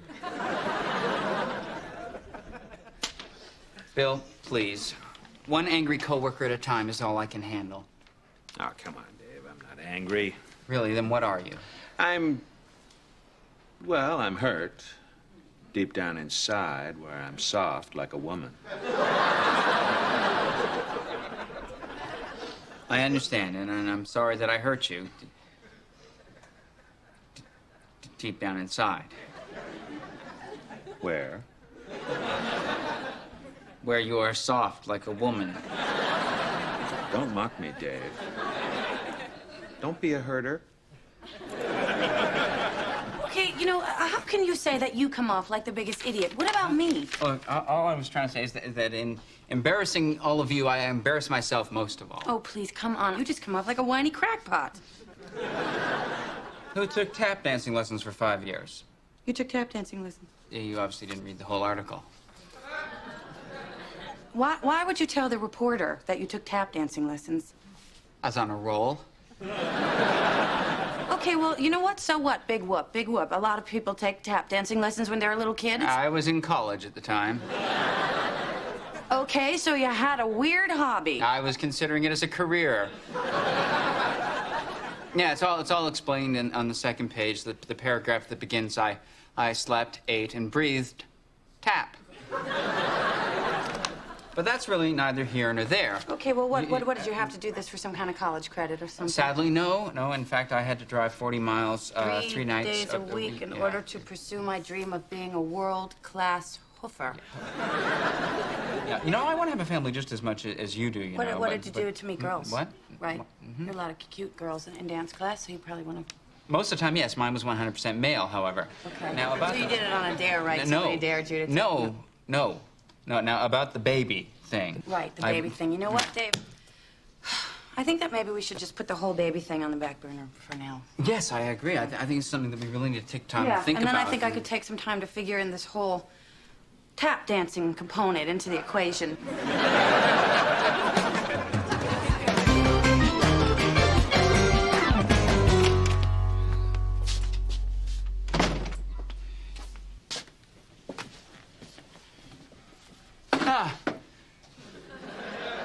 Sorry, you startled me. I didn't hear you come in.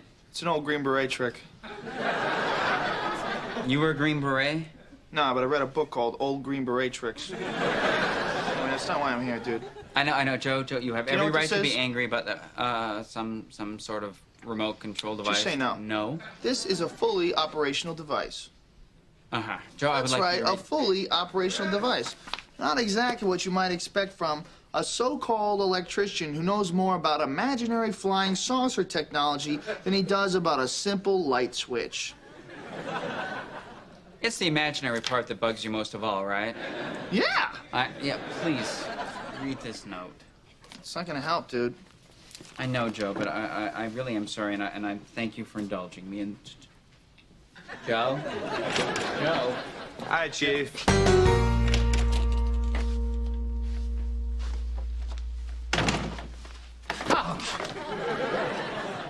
Okay, Joe, how the hell do you do that? I'll lend you the book. Anyway, dude, I read your note. Uh-huh. Oh, well, thank you. Thanks. Oh, thank you, man. I mean, nobody ever wrote me a formal letter of apology before. Oh. You know, it was on your own paper with your own name on it and everything. Well, Joe, I meant every word of it. All right, well, apology accepted, but, you know, like, I don't care what you say about me, but making fun of alien technology is just stupid. I know, and I'm sorry. All right. I'm gonna leave this for you, all right? Oh, thanks, Joe. See ya. And I apologize for anything I may have said to... Hey, Dave. All right, how did you do that? Joe lent me some book. How you holding up? Fine, but sir, I would really love to talk to you about what I said in the article. Dave, please, you don't have a heart-to-heart with a coronary patient, all right? It's in poor taste. Hey, what's this? That's some sort of remote control thing that, Oh, yeah? Joe rigged. Did I do that? I think so, sir, yeah. Cool! Wonder what this one does. Hey, maybe you should just put that down. Yeah, okay, I just got one more to go. Hey. Oh, I see. This one's a decoy.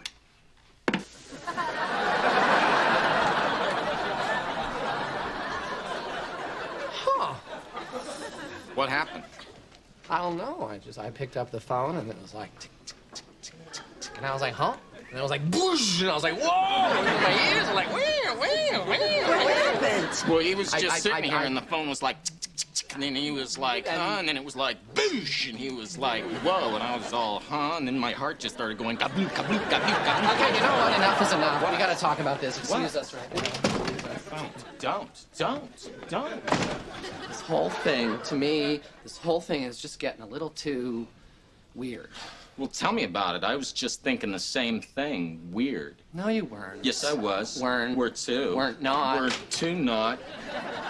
No, not weren't to not. You know what? Okay, let's just leave it at that. Okay, that's fine. No, we need to talk about this right now, Mr. Buster. You know what? There's no easy way to say this, so I'm just gonna come right out and say it. You're weird. Oh, I am. Yeah, you are, and you know it. You know it. And quite frankly, this office only has space for one weird guy, and that weird guy is right here, standing in front of you. He is me. Hello. Well, okay, you know, I mean, I didn't mean to step on anyone's toes here. Yeah, so to speak. Yeah. It's just that, you know, I mean, I guess I envy you. Oh, really? Well, yeah. I mean, come on, I'm just a temp, and for guys like you and me... You mean weirdos? Yeah, for guys like you and me, these positions are hard to come by. Well, I mean, it's I like know. every office I go to, they already have their resident weird guy. You know? Tell me so all where about does that leave me? I don't know, dude. Maybe you just gotta keep plugging away. That's what I did. Maybe I make it look easy. I don't know. But I worked my ass off to secure this position, and you know, you're weird too. You'll find a little place for yourself. Oh.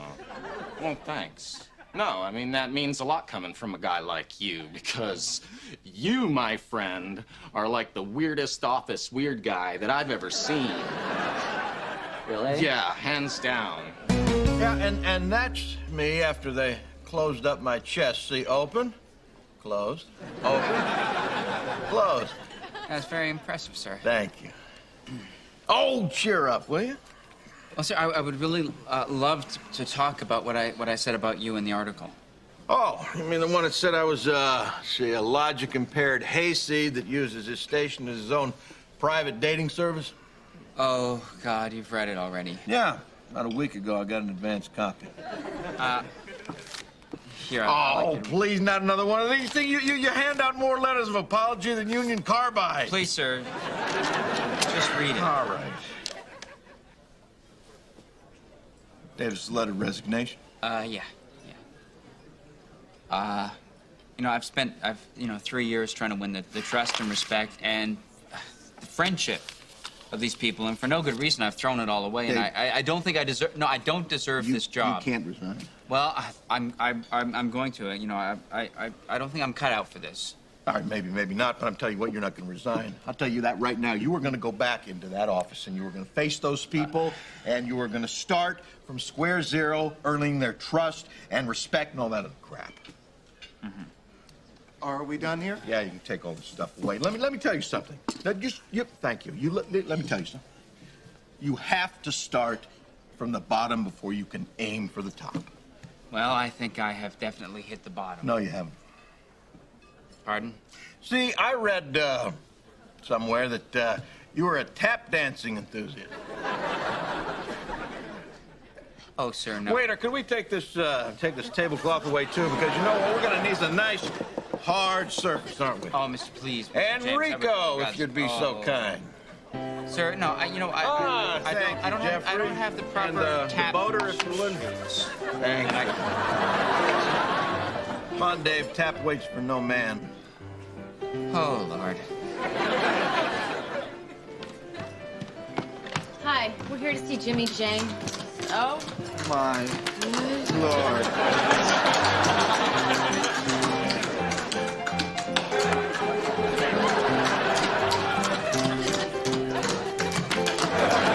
The whitest thing I've ever seen. I second that emotion. Now, how can I possibly compete with that? Does your offer still stand?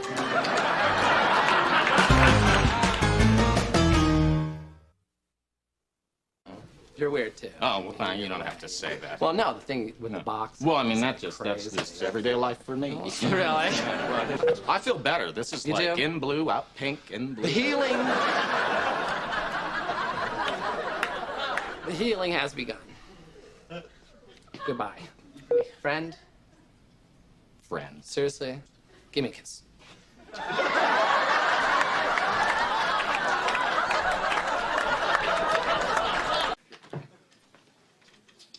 Oh, it's a security door. I thought they were building a big terrarium to keep Matthew in. Bill, why don't you just leave Matthew alone for once, okay? Oh, come on, he's not even here. Oh. Anyway, this should help to solve the problem we've been having with petty theft in the office lately. Dave, isn't that a lot of trouble to go through just to hide the fact that you misplace things. Dave, you gotta get off this paranoid thing. You really don't wear it well. Look, Joe, I'm not paranoid. Things have been stolen from my desk. They have. Nothing's been stolen from my desk. You don't have a desk. Not that you know about. This'll never work. Why not? Because you can get through this thing without a key card. No, you can't. Would you like me to demonstrate? Please be my guest. Fine, give me your key card. All right. Stand right there. Good.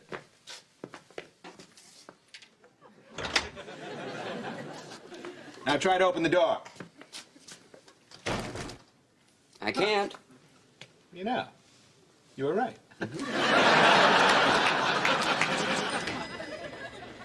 Great. Good one.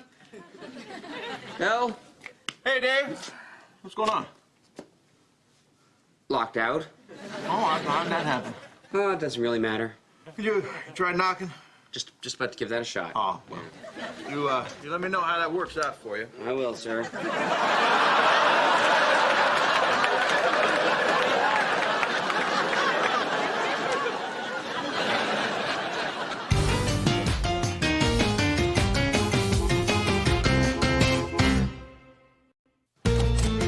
Hey, Dave, you got a minute? Sure. Said, Dave, you got a minute? Sure. All right, fine. I'll just wait till you got a minute. Mr. James, Just be careful, would you? Those cost me $50,000. 50,000? Yeah, that's right. I got AM and FM. Okay, what? What were you doing listening to WXYP anyway? Well, that's what I want to talk to you about. That other news station, they're stealing our ideas. They're ripping us off wholesale. Really? How so? Oh, well, for starters, you ready for this? Traffic reports from a helicopter. And we started doing that 2 years ago. Sir, news radio stations have been doing traffic reports from helicopters for years. Right, 2 years now. And they're stealing our catchphrases like, more news after this. Well, I guess, I just hope they don't steal our idea of doing weather reports, you know. Oh, they haven't, have they? No, they didn't do that, Dave. Oh, well, that's a relief anyway. Okay. We'll see you. Okay. I just didn't have the heart to tell the poor son of a bitch.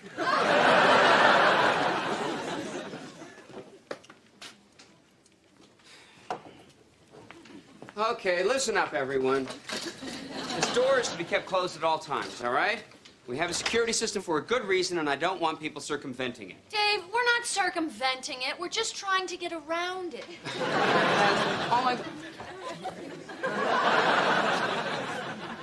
Bill, what are you doing? Taping this damn door so it doesn't lock behind me when I go use the can. Just take your key card with you. Oh, I don't know. Can't you just wait here at the door for 30 seconds or so? Do you really expect me to hold it for you? Well, thanks for the offer, Dave. I'd rather have you out here taking care of the door. What? Oh, never mind. I didn't realize relieving myself was going to turn into the Danish Inquisition. What you're about to hear goes no further than this desk. Okay, you have my word. I've been offered a television commercial. Is it for a scented douche?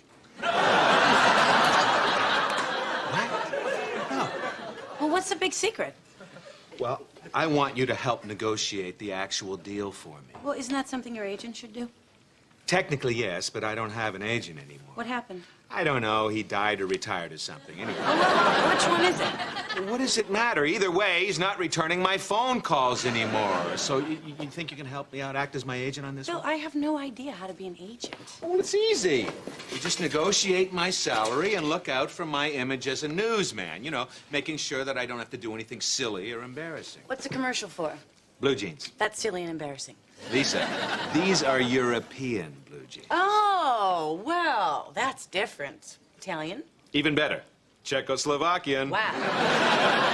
I'm still not qualified to be your agent.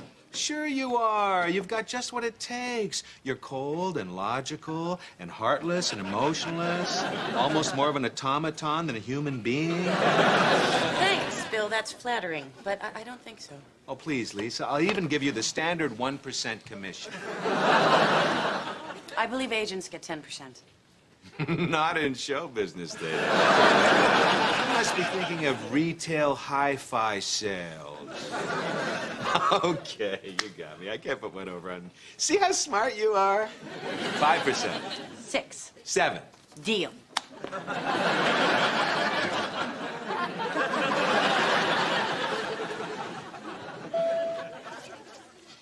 Okay, so, just, ask them who they are, and if they have a legitimate reason for being here, just buzz them in. Dave, I know how it works.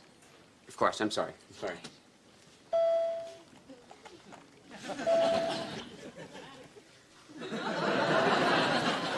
But Beth, don't you want to check, see who it is? No, I don't have to. When Matthew hears the chimes, he gets up from his desk and lets whoever it is in the door.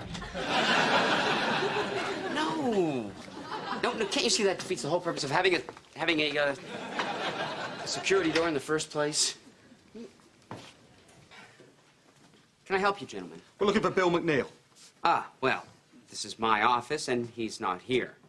Oh, he's not? I'm sorry, guys. Why don't you just wander around out there? I'm sure he'll show up. Matthew? Yeah. Who the hell are those guys? I have no idea. Well, then why did you let them in? Because they didn't have key cards. That means they don't belong here. Dave, do any of us belong here? Really? Think about it. Oh, I'll get it. I'll get it! I can't tell you how happy we are to have you aboard. Glad to be of service. Well, he's not exactly on board yet. There's just one or two things I think we need to discuss. Of course. In principle, we're very excited about your offer. Very excited. Yeah, but I've read over the contracts, and I think there are just... I'll do it. Bill.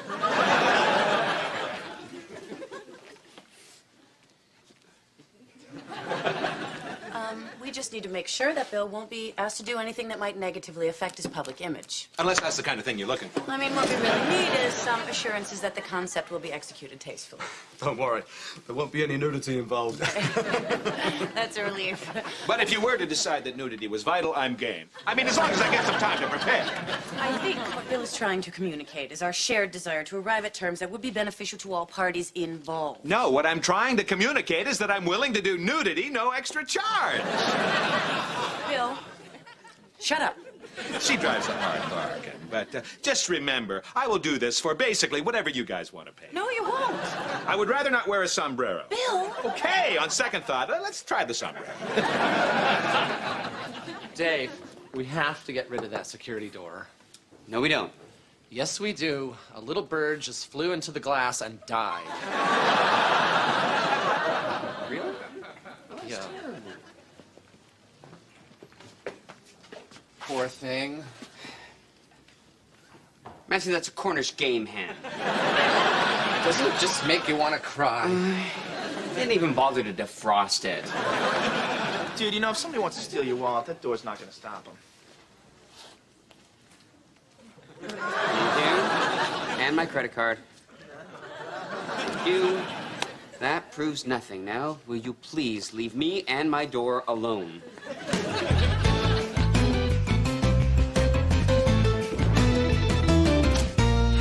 Something's wrong with Bill. I mean, yeah, I know, obviously. But it's more than that. We started negotiating for this thing, and he turned into this sniveling coward, which ordinarily would amuse me. But Silence. Somebody at the security door. Isn't that Beth's job? Yes, but Beth cannot be trusted to maintain the integrity of the system. WNYX, who is it?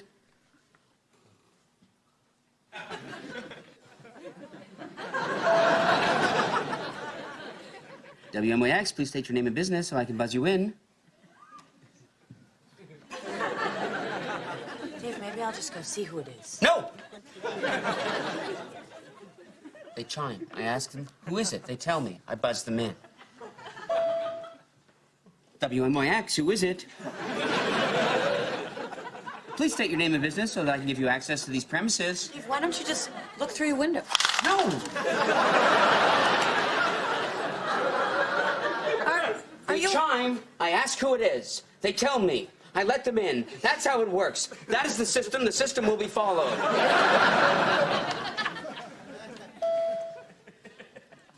In God's name, who are you? Ah!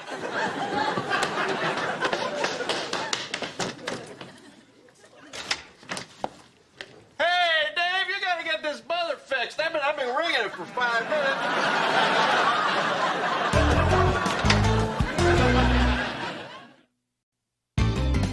I understand that the security door is new and strange, and it challenges our outdated notions of who we are and where we belong. But I'm sure that if you'll just give me your attention, I can show you that it can be a door, if you will, to a better office. Okay. Here we have the security door. As you can see, it is closed and locked, keeping out intruders. We can work without fear. Here, on the other hand, someone has propped the door open with a chair. A thief has entered. We are all in danger. Hey, wait a minute. I've seen that guy around. Hey, what if there's a fire? We'd be stuck inside and burned alive, like those people on the Titanic. In the event of fire, the smoke detectors are hooked up to the security door. So when the alarm goes off, the door will be opened automatically. Okay, but what if there's a fire on the other side of the door and the only way to escape is back in through the office? Well, if that happens and you don't have your key card with you, then you will all be burned to death.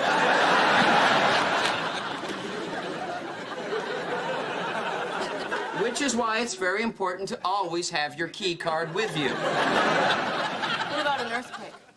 Well, in the event of an earthquake, the entire building will collapse. And the security door will really be the least of your concerns. But it's important to remember that most earthquake activity is clustered around the so-called Ring of Fire in the Pacific Rim. Any questions? Yeah? Yeah, I have a very serious question. Of course, Matthew. In the event that a wizard casts a spell on us, while we are behind... Wait a minute, where are you going? Where do you think you're going? Lisa was having trouble with her key card earlier. I was just going to give her a few pointers on proper use. Then good. That's the stuff. Huh? No, Bill, I have work to do. I'm not going to the commercial shoot with you. But you're my agent. You made me look stupid today.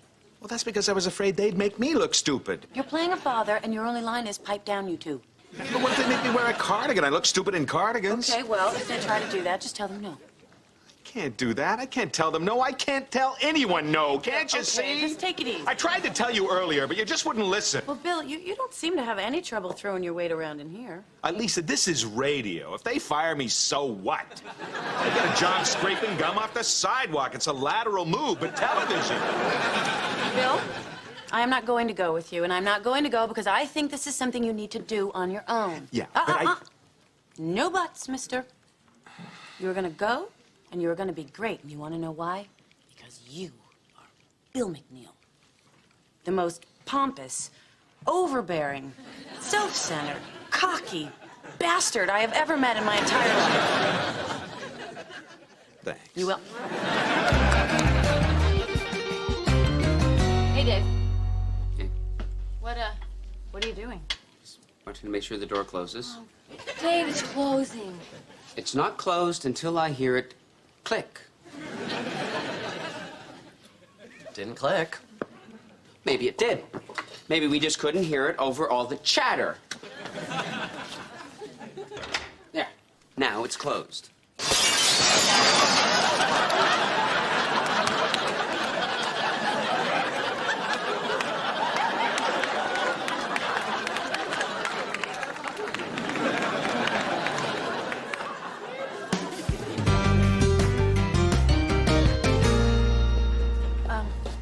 Excuse me, I'm looking for Bill McNeil. Bill McNeil? Yeah, he's one of the actors. He's playing the father. I'm his agent. He said there was some sort of emergency on the set. Oh, okay. Well, they're gonna do another take, so have a seat. And rolling sound. And action. Hand them over. They're mine. No, they're not. Pipe down, you two! You wore them last time. They're mine. Take it easy, you two. For a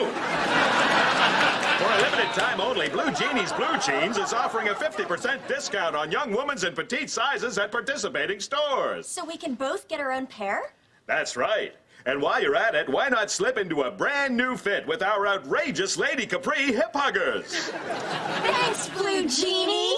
Now, has anyone seen my lamp?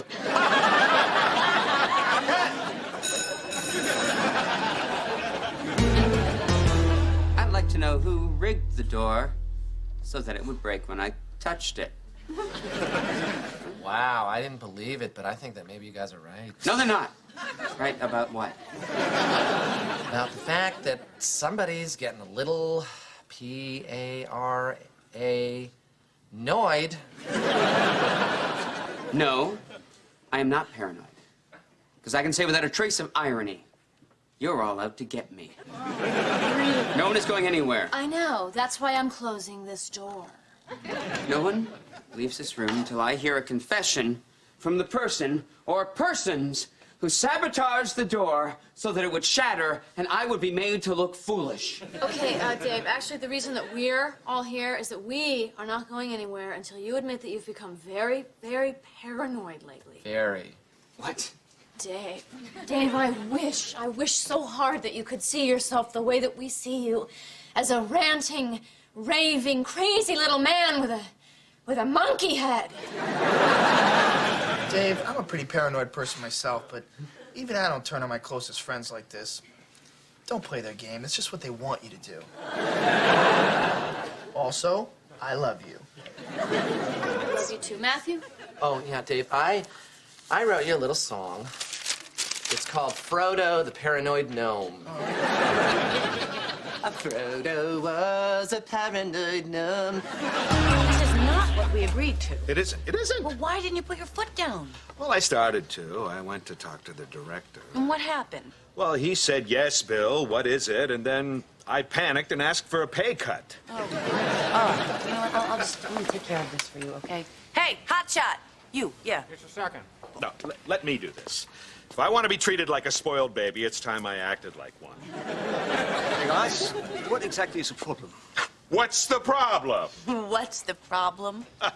The problem is there's no fruit in my dressing room.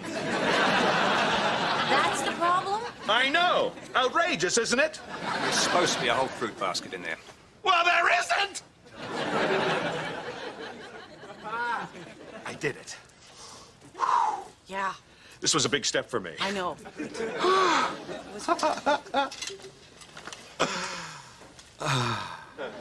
Bill. Yeah.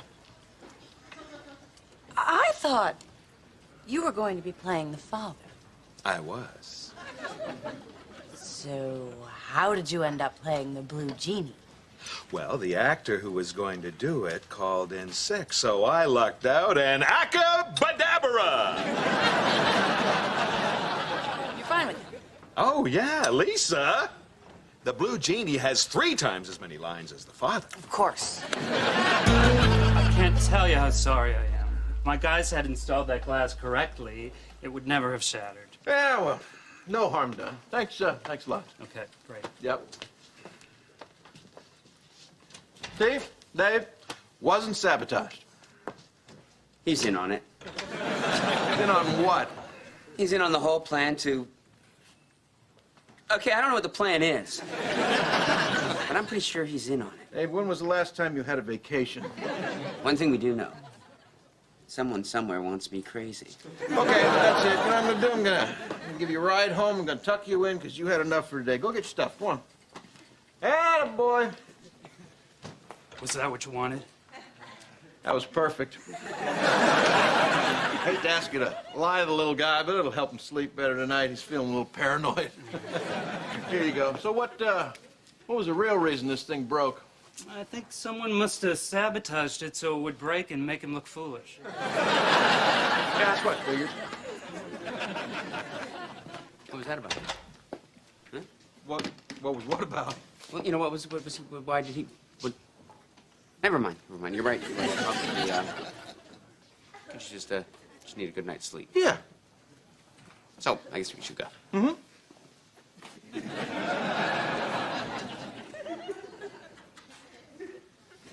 Okay, where's my briefcase? I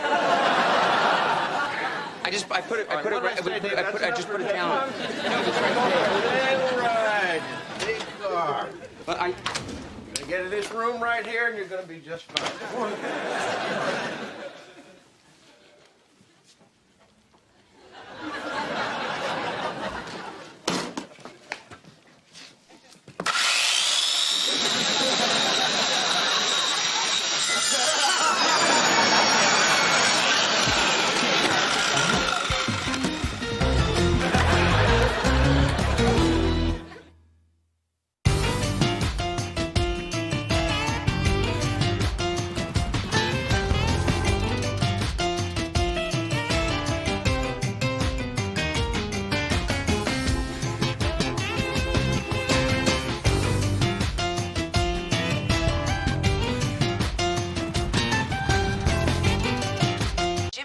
Stands trial for that crime.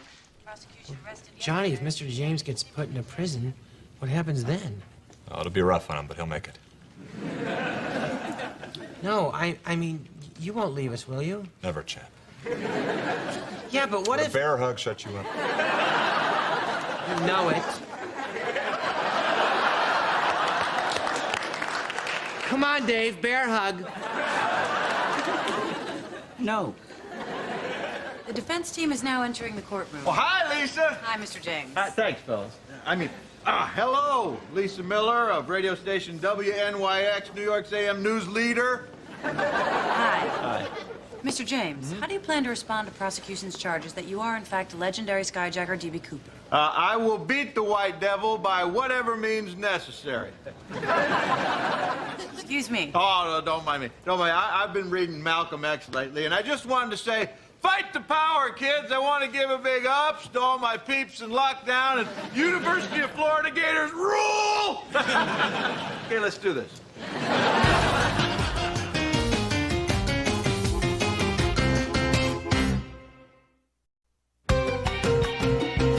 So, Mr. James, you do not deny that that green duffel bag, which was used in the skyjacking, has been in your sole possession for the past 28 years. That is correct. Ah, jeez. They can do that every time I answer a question? I mean, come on. See what I'm talking about, Judge? Champagne, anyone? Oh, Johnny. You're drowning your sorrows in a bottle of very expensive champagne. No, celebrate. Who's in? Oh, I wouldn't mind just having a snootful. Why are you celebrating, boss? Mr. James is going to jail. You want to take this one, Dave? All right. Johnny wants Mr. James to go to jail. It's all part of his evil plan. You know, the evil plan I've been warning you about for weeks? Bingo. So, Mr. James, would you care to tell the court how you came into the possession of the duffel bag that belonged to Mr. D.B. Cooper? The story is as follows. I was camping, you know, all alone, by myself, just trying to get my head straight, enjoying some freeze-dried turkey loaf in God's country when boom, this guy comes parachuting out of the sky, lands on my pup tent, and asks me to give him a lift into town. So you just gave this guy a ride? Yeah, I mean, can you believe it after he trashed my tent? Oh, he seemed cool, so after I dropped him off, I noticed that he left his duffel bag in the back of my van, and it was empty. Mm-hmm. Yes, well, this is a very convenient alibi that you've concocted here, Mr. James. Thank you. Yes, and I suppose now that you're going to tell the court you have no idea who this mysterious stranger was or where he could be located today. Well, yeah, I know who it was. It was Adam West. Adam West? Yeah. Batman? That's one. No, Adam West is not D.B. Cooper. I'm afraid I was, Your Honor. Again, Jimmy, I'm really sorry I got you mixed up in this mess. Oh, don't worry about it. It's the least I can do for the kids of America. You're D.B. Cooper. I am, Your Honor. I was short on cash. I had bad representation. I was desperate. For 28 years, I had this on my conscience, but... Adam? I was the guy who jumped out of that plane with Adam? that green set... Yes? You want to wrap it up? Of course. I surrender. I throw myself on the mercy of this court. Judge not a man by the size of his shoes. Adam! Sorry. You gonna cuff me or what?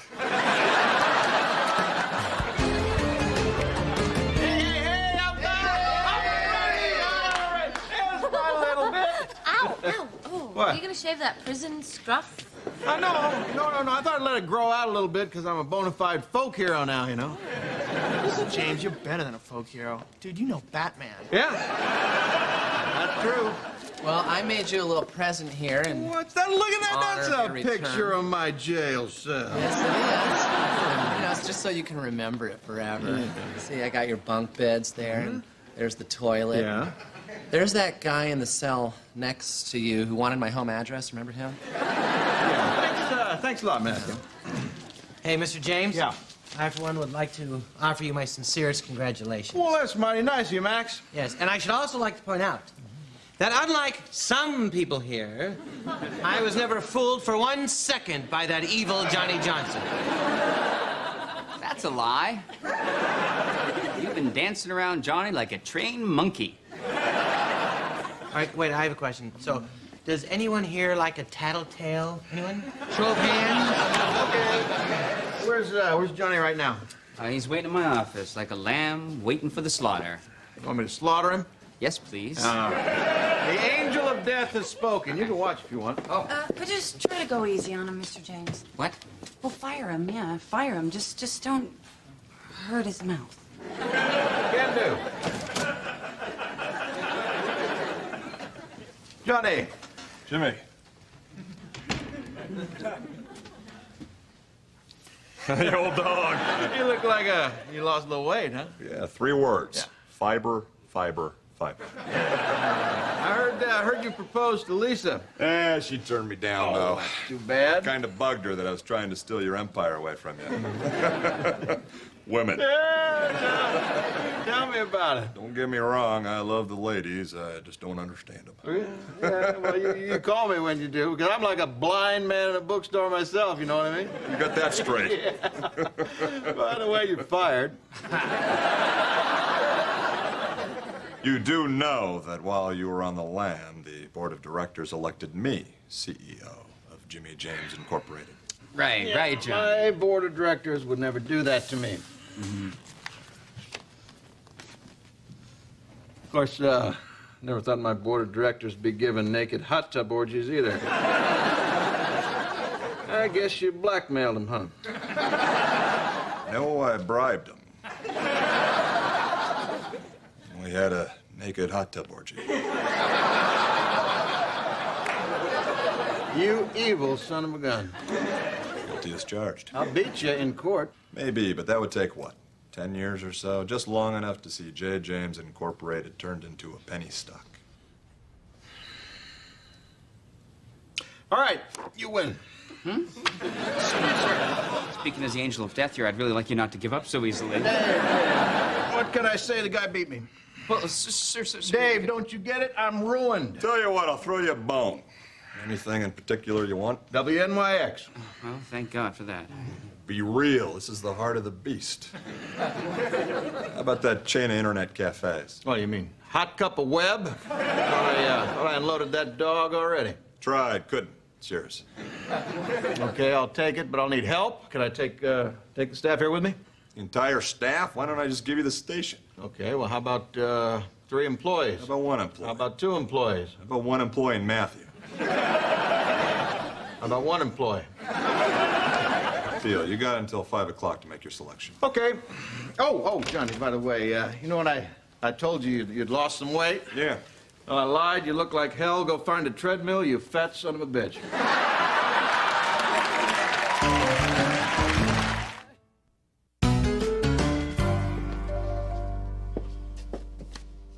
Hot cup of web? I can explain. Nah, I got nothing. No, you said you could explain. Explain. Now, Dave, come on. You were there. I mean, the guy beat me. Do you even know what an internet cafe is? No, Joe? It's a place where lonely teenagers go to drink cappuccino and download pornography. There you go, Dave. I mean, teenagers love pornography. I'll be back on top in no time. I'm gonna go talk to Johnny. Okay, tell him he's looking a little chunky, would you, honey?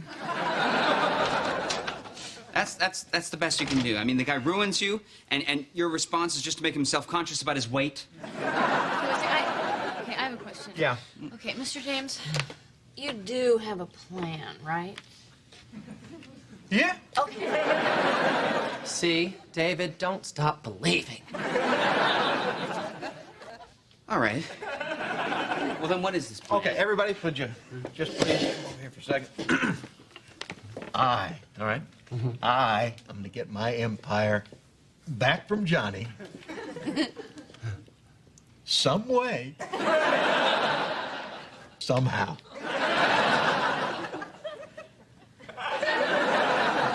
That's it. That's an awesome plan. Thanks, dude. I have a way to make it even awesomer. Well, what's that, Matthew? Well, first, A, get the empire back. Right. Then B, you take everyone out for banana splits. Well, that's good. Yeah, that's good, Matthew. But you know what? I got to be careful that I don't, get the plan too complicated. You know what I mean? Yeah. That plan sucks. Hello. Except for the ice cream part, which is mine. Okay, whatever. I, for one, am not going to stand for this.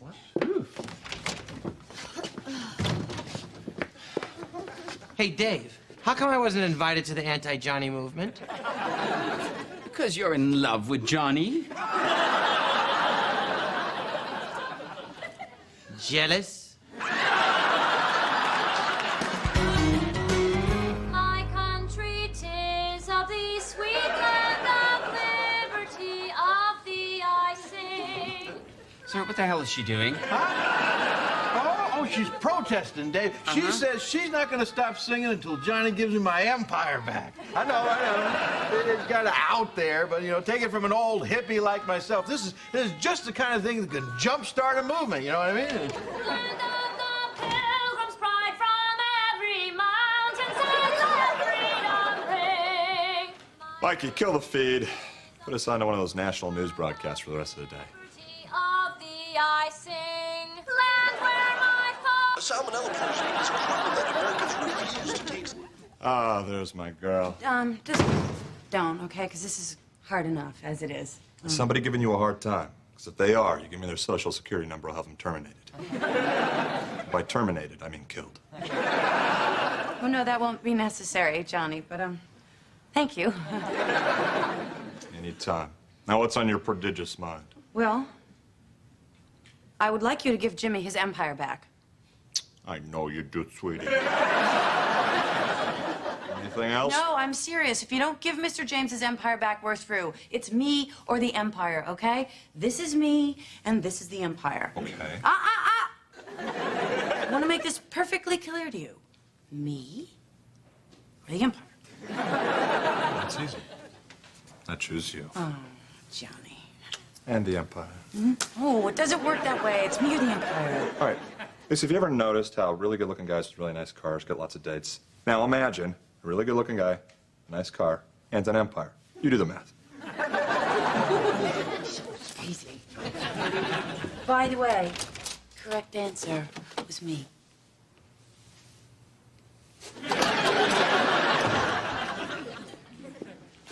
Mr. James. Huh? Oh, Max, aren't you supposed to be in the booth or something? I can't. Beth's still protesting. Oh, yeah. Listen, Mr. James, I want you to know that I'm not friends with Johnny anymore. I can never be friends with someone who hurt you like that. Thank you, Max. No problem. Hey, boss, hot towel? It's lukewarm at best. You're a wicked one, Max Lou.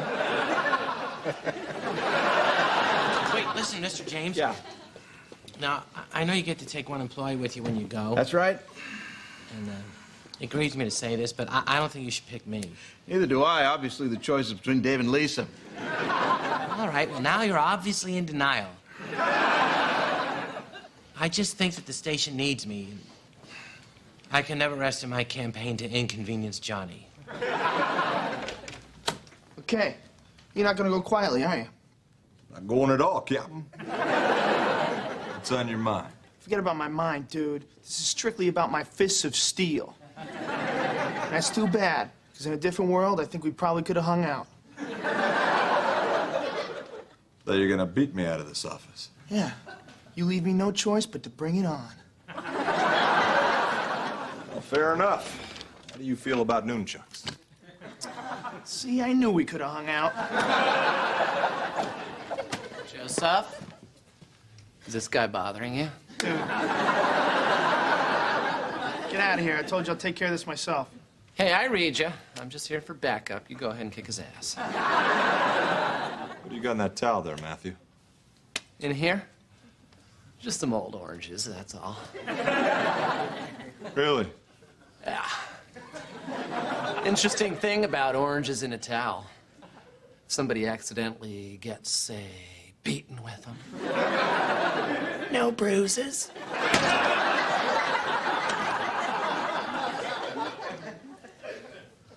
Looks to me like you got a bunch of peeled orange slices in here. Yeah, I know. My mom peels them for me because I have very soft fingernails. Dude, get out of here. Okay, Go. back up, Joe. I'm right here for you. All right, Johnny, this is your last warning. Leave now or get the beating of your life. Yeah, and remember, if you get through Joe, I'm right here behind him. Dude, stop pressing against me like... What are you doing? What? Can you feel me, Joe? I'm Dude! Back up. You're ruining everything! Dude. You stay right there, little missy. Keep your panties on.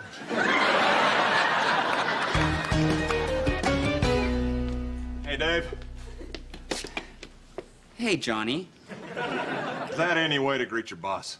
Well, you know, I'm not exactly thrilled to have you as a boss. Well, I'm thrilled as heck to have you as an employee. Huh? How does that make you feel? I don't know. What are you shooting for here? Disdain, nausea, contempt? Dave, the Johnny Johnson Express is leaving the station, and I'm offering you a seat in first class. I'll work for you, all right? I'm under contract, but I'm never going to be your friend, all right? Boutonniere, boss? Thanks, chap. It's welted. All right, Dave, have it your way. I stretched my hand out in brotherhood, and you did one of those things, you know. Max? Here you go, Dave. Yeah? What the hell's that supposed to be? That's your new desk. You're my new cub reporter. Johnny, it's not for me to say, but I think you're making a big mistake. Jimmy, please don't tell me how to run your business, which again is now mine. All right. If you demote Dave, who's going to be the new news director? Oh, not a problem. Here's your first scoop, kid.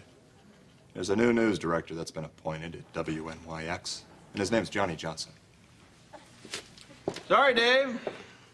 It's all right. Not really your fault, is it? You know what? I haven't had much to laugh at lately. Would you mind? Mind? Just, you know. Oh, what the hell?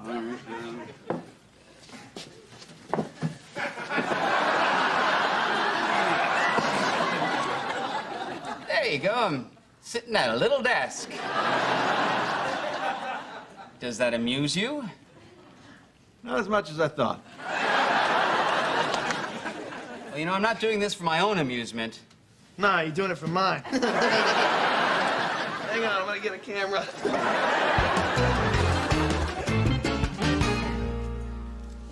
Johnny? Jimmy? Getting a little late, so I thought I'd just take my employee and get out of your hair. Oh, don't hurry on my account. I enjoy watching you twist in the wind. Yeah, well, show's over, lard ass. All right, who are you going to take with you? Well, actually, I thought you could help me out with that. Hey, guys, could you come here for a second and line up for me, please? I'd really appreciate it. That's great. That's great. Don't they all look great? Yeah, such fine specimens. So hard to make a decision. You want me to take my shirt off? Dude, you're making me really uncomfortable. All right, who are you gonna pick? Okay. All right. I pick you. Hey, I've been getting that all morning, all right? That's cute, lunch meat. But you can't pick me. You said I could pick any employee of WNYX. Yeah, but I'm not an employee. Yeah, you weren't this morning, but didn't you just take the position of news director? Oh!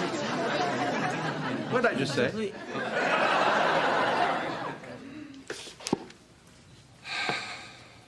You got me. You mean you're actually giving up? Well, I had to, sweetness. The man beat me fair and square. But you're evil.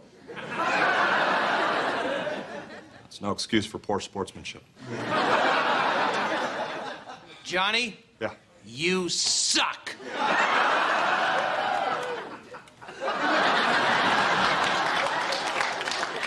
Well, beautiful piece of work, Jimmy. You were what, 6 steps ahead of me the whole time? 7, but who's counting? You're fired, now get out. Fine, but believe me, I will be back, and when I am, in all sincerity, all of you will serve me. Especially you, Lisa. Cutie. God bless. Congratulations. Thank you very much. Thank you very much. All right, Mr. James, did my protest work? What? Did my protest work? Thank you for saving my empire. Mr. James, I think it might be time for part B of the plan. What's that, Matthew? Ice cream.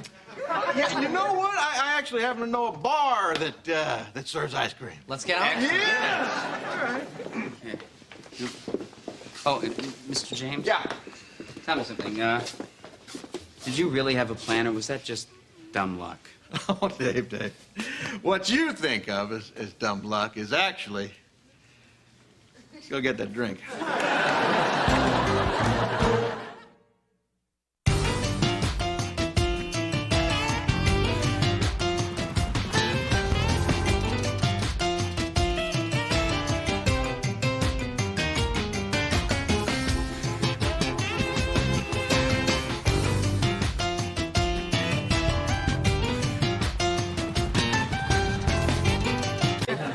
Well, first off, that isn't true, all right? And second, they're called dairies, not cheese mills.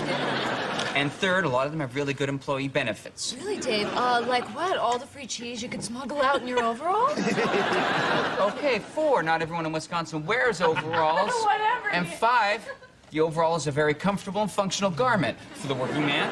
Something cynical urbanites like yourselves often overlook. No, it's true. I happen to have a pair of overalls that I wear on the weekends. I thought you wore your footy pajamas on the weekends. Oh, yeah, sure, I do. But, you know, when I go out, I like to sling on a pair of overalls over my PJs and really let her rip. No, what's going on?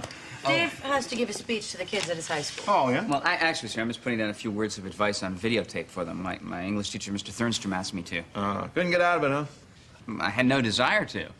Mr. Thernstrom taught me more in one semester than I learned in all my other courses combined. Oh, I get you. Like don't do drugs. No, he abhorred a cliche. Oh, so his message was do drugs? No, it's just that his wisdom was a little more sophisticated. Yes, Matthew? Do.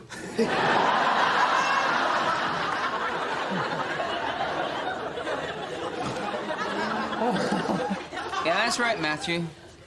Do. Do. Poop. You know, Dave, that kind of material might have gone over big at the cheese mill, but here I think we're a little bit beyond that. Uh-huh. I'm not. Me neither. Cock.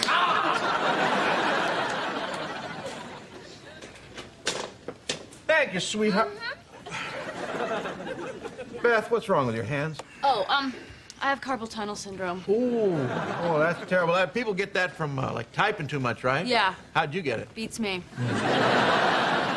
Actually, you know what? It might not be carpal tunnel, but the doctor told me to keep my hands wrapped until the tests come back. So. Okay, but if you need some time off, anything Oh, no, like that's that. fine. It's just a minor inconvenience. Okay. Oh, yeah. Thank you. Sure. Actually, would you mind? No. Thank you. WNYX. No, he's not in right now, but could I take a message? Okay, go ahead, but could you speak slowly? And that's 2 o'clock? Okay. You know what? Could you call back because I'm getting a Charlie horse?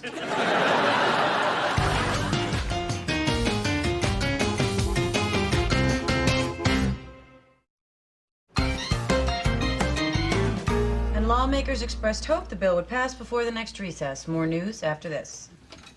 You know what? I can help you fix that if you want. And help me fix what, Max? Your speech impediment. I do not have a speech impediment. Of course you do. It's a classic example of a sibilant S. No, I most certainly do not have a sibilant S. No, I most certainly do not have a sibilant S. That's not how I sound. That's not how I sound. Stop it. Stop it. Shut up! Shut up. I'm just trying to help you. Hey, Joe put magnetic strips on him for me. Cool, huh? You sure there's enough light in here, Joe? Relax, dude. It's gonna be fine. You're taking this video pretty seriously, aren't you? Well, you know, Mr. Thernstrom was a pretty big inspiration for me. My English teacher was a big inspiration to me, too. Uh-huh. Take it she didn't wear a bra? And, dude, if anyone ever needed one, it was her. Hey, do I have a speech impediment? No, why? Max is saying I have a sibilant S. Oh, that, yeah. Well, that's charming. What do you mean? I mean, it's kind of cute. Say seesaw. Yeah. Say seesaw. Yeah, forget it. Oh, come on. I love it when she says seesaw. You too. It's really cute, isn't it? All right, let's do this. In 3, 2, 1. Greetings, fellow And Grizzly. action. Greetings, fellow Grizzlies, and of course, Mr. Thernstrom. Dave Nelson here from the class of '83. You know, back then, a very wise man gave me 2 valuable bits of advice. Aim high and never give up. Now, when I say aim high, dude, I gotta stop you is right something there. wrong with the camera? No, there's something wrong with your speech. What? It's crap. Oh, great. Thank you, Joe. Why don't you just leave the camera and I'll do this on my own, all right? All right, fine. All right? Yeah. Okay. Thank you. Greetings, fellow Grizzlies. Oh, dude, I'm sorry. I can't let you do that. Well, I'm just telling them to aim high. If I aimed high, what good did it do me? Well, you're one of the best self-educated electricians / conspiracy theorists out there. Yeah, but I got lucky. Dude, let me tell you something. Back when I was in college, all right? Wait, I thought you didn't go to college. I mean, you always said that college was just a spawning ground for the mind slaves of the secret ruling elite. Not every college, just Ohio State. Anyway, when I was in college, all right, I didn't want to pick any one of those easy majors like English or history or communications. Yeah, I was a communications major, Joe. Oh, really? Anyway, I wanted to pick something that would really challenge me, you know? So I chose applied mathematics. Yeah, well, Joe, that's the toughest major you could pick. Yeah, no kidding. Yeah, that's why after a year and a half I flunked out. I don't want any of those kids to have to go through that same humiliation that I went through. So what you're saying is... Aim low. Aim low. And that's great advice. Aim low. Aim low. Yeah. If I got a college diploma, you think I'd be here right now? No, I'd be in Area 51 with the big boys. I wouldn't be here. I'd be back engineering alien technology. I wouldn't be wasting my homemade duct tape on coffee machines and toasters. And... Whatever, dude. Have fun with your little speech. Joe. Good day, sir. Come on, Joe. I said good day, sir. Some centaurs saw a saucer. And again? Some centaurs saw a saucer. Again. Some centaurs saw a saucer. Lisa, what part of Boston are you from? I only lived there till I was 7. How'd you know that? What part? Hyde Park. Hyde Park? I think not. Sounds like West Roxbury. Well, we were right on the border of West Roxbury, but our zip code was in Hyde Park. Of course. I've seen this before. And then when you were 7, you moved to? Connecticut. Correct. And the children at your new school made fun of your Boston accent, so you got rid of it. Well, actually, I talked my parents into letting me see a speech therapist, but... A charlatan who cured you of your Boston accent, yet burdened you with the inimitable, sibilant S. Max, that makes no sense. Some centaurs saw a saucer. Some centaurs saw a saucer. Saucer. Saucer. Saw. Saw. Sir. Sir. Sir. Sir. Sir. Perfect. I gotta go now. Wait, no. Perfection isn't enough. We need to be superhuman. To the radio listener, we are gods. No, we're not. Well, not yet. Not until we have eradicated the sibilant S. Now, repete. Repete. Don't say repete. It's a French word for do it again. Do what again?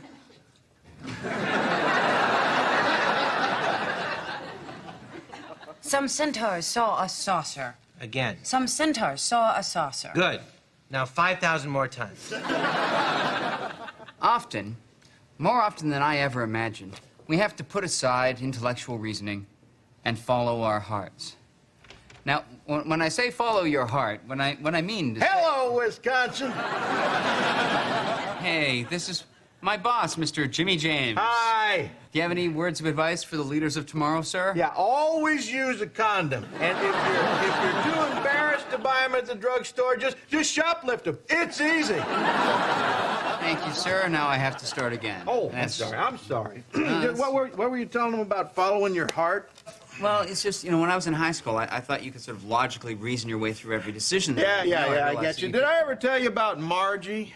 I don't think Yeah, so. my high school sweetheart, Margie. Man, oh man, the Chevis, did I love that girl. Uh-huh. Yeah, but after we graduated, she went off to college up in Oregon, and I didn't want to quit my job, so I stayed in Florida. We said we'd write and all Yeah, but then you that. sort of lost touch, and you always wondered what would have happened if you had, followed your heart. No, Dave, I did follow my heart. I quit my job. I lit off for Oregon. I moved into her dorm room with her. Oh. Yeah, Oh. and then it all just went to hell. I mean, I didn't have a job.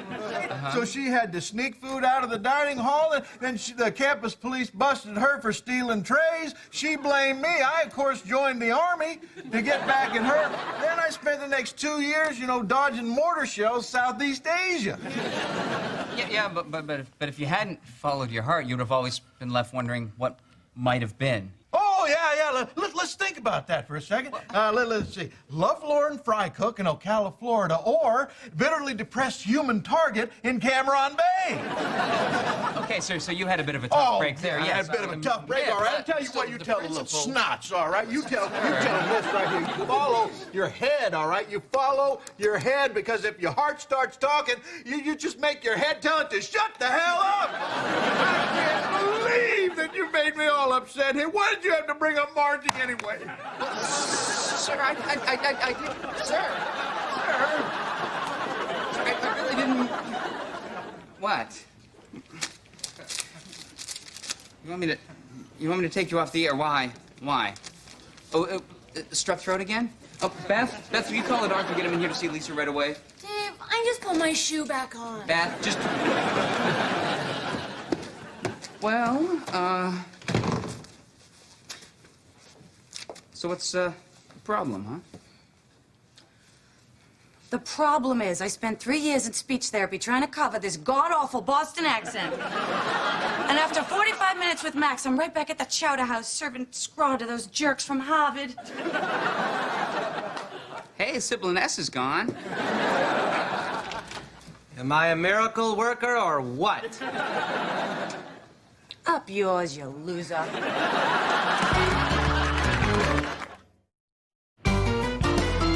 Thanks, Beth, but I've really heard enough really depressing personal anecdotes for one day. Dave, it's not depressing, it's uplifting, and it's for the kids.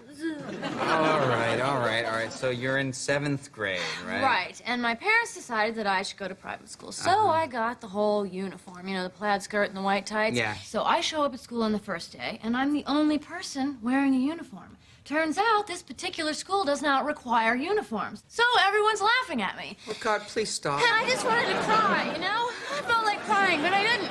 I just went right along with them and laughed like it was some big joke, And then the next day, I wore the uniform, and that became my thing.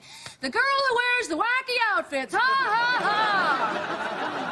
Which you continue to do to this day, Well, right? yes, Dave, because once you start, you can't stop, or people will think you're chickening out. Of course, then 19 years go by, and you're a full-grown woman and dresses like a... Oh, my God, I don't even know what the hell I'm supposed to look like anymore. I mean, you know? Thanks, that was uplifting. Tell the kids, Dave. Conform. Don't stick out. Fit in. Go along with the crowd, okay? Mm-hmm. No one should have to end up like this, Dave. Uh-huh.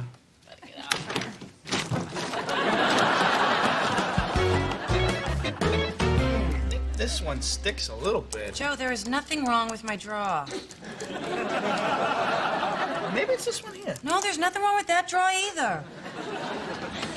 Lisa, could I borrow that? My stapler? Oh, my God.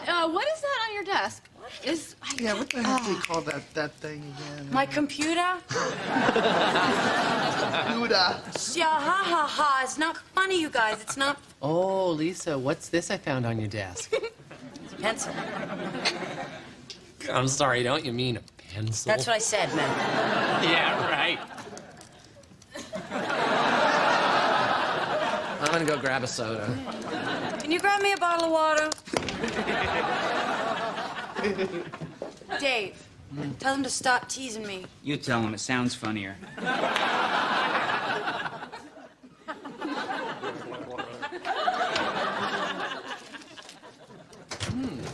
Popcorn, I see. Good choice. Thank you. So how's that old speech writing coming along, huh?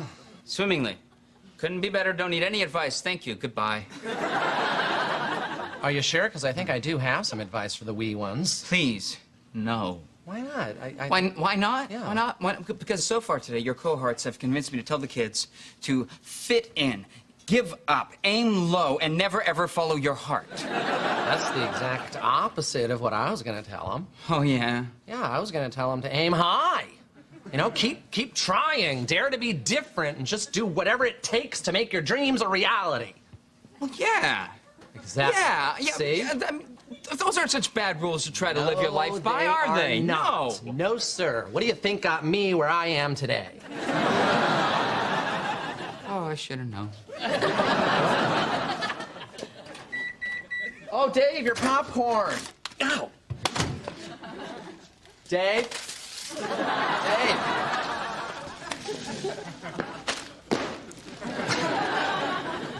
Lisa, I'm sorry. I want to apologize for... We were really ragging on you hard for... Whatever. No, okay. Seriously, you seem very sensitive about it, and I'm sorry if I hurt you. Thank you. You know, does your mother talk like that all the time? What? You know, ugly. Like the way you're talking now. Does she do that ugly talk all the time, or...? Can we not bring my mother into this, please? No, I'm not. I was just thinking, what if your mom talked like that? You must be, like, embarrassed every time she opens her mouth, Matthew, right? I have a wicked short fuse today, okay? No, I was just thinking, I guess I'm lucky, because everyone in my family talks like normal people. I guess we can't all be that lucky, though, right? Okay. Yes, my mother talks like this, and so does my father, and so do all my brothers. And guess what? They're tons smarter than you. I'm sorry, I didn't understand a word of that. Could you repeat? Matthew. Yeah. You like apples? Sure. You spilled your popcorn. How do you like them apples? Me no like. Come on, what's the big deal? Shh. What, do you want to make out? No. Okay? I need you for a little girl talk. I'm Beth. I'm not a girl. I know that, Joe, but I tried to talk to Lisa, okay? And the minute she said hot to hot, I started laughing. So you're just gonna have to fill in, all right? Do I have to act like a girl? Only if you want to. Well, I don't. Hey, good for you. Okay, here's my problem. I don't have carpal tunnel syndrome. There's nothing wrong with my hands. I made it up. That's stupid. If you could act a little bit more like a girl. No. Effeminate man's my limit. Okay, fine, let's go with that. Okay. Honey, why'd you do such a silly thing as that? Okay, that's good. Okay. Good. This morning, when I got up, I thought it'd be a great idea to mix all my nail polish colors together to see what color I got, right? Only the color I got was hideous, right? But I didn't have time to take it off, so I started... So you wrapped your hands in bandages and faked a medical condition? Yeah. Tell me what you think of this color, because I'm getting very sick of these bandages. It's fine. Okay, is that the effeminate man talking, or the man talking? I don't know. I don't know. Beth, it's really important that you make out with me right now! Hey, kids. Go Grizzlies. Drugs are bad, huh? Sure could use a drink, though. Dave, where's Max? Huh? Why? Why? Yeah, why? In Hollywood, yet another stalker was found on Madonna's property. A spokesman for the singer said she would press charges. WNYX News Time, 4:30. Isn't it wonderful? No, it isn't wonderful, Max. Now go out there and undo what you did. You mean reconnecting Lisa with the sweet, brave child at the core of her inner self? No, I mean screwing up Lisa's accent, so I'll pull her off the air so you can ask for a raise. Oh, that. An unfortunate side effect. Oh, forget it. I gotta do everything myself. Hey, how's that speech coming? Get lost, Max. No, listen, I have some wonderful advice for the kids. What is it? Give up, life sucks, get cancer early and often? No. What happened to you? I'm sorry, I've just had a little bit too much advice from the people around here today, all right? Oh, well, there's your problem. What? Taking advice from a bunch of losers. They're not losers, Max. Then why did they end up working here? Okay, Max, first off, this is not such a bad place to work. And second off, why does anyone end up anywhere, all right? You start out in one direction, then you end up someplace else. Okay, but... All right? What... And these people have all had some tough breaks in their lives, but they've made the best of it. Okay. So I just won't have you saying that because they work here that they are losers. Do you understand me? Okay, I'm sorry. Jeez. All right, well, what's your advice for the kids, Max? I just wanted to tell them that it's okay to be a loser. Because I'm one, and it's worked out pretty good for me.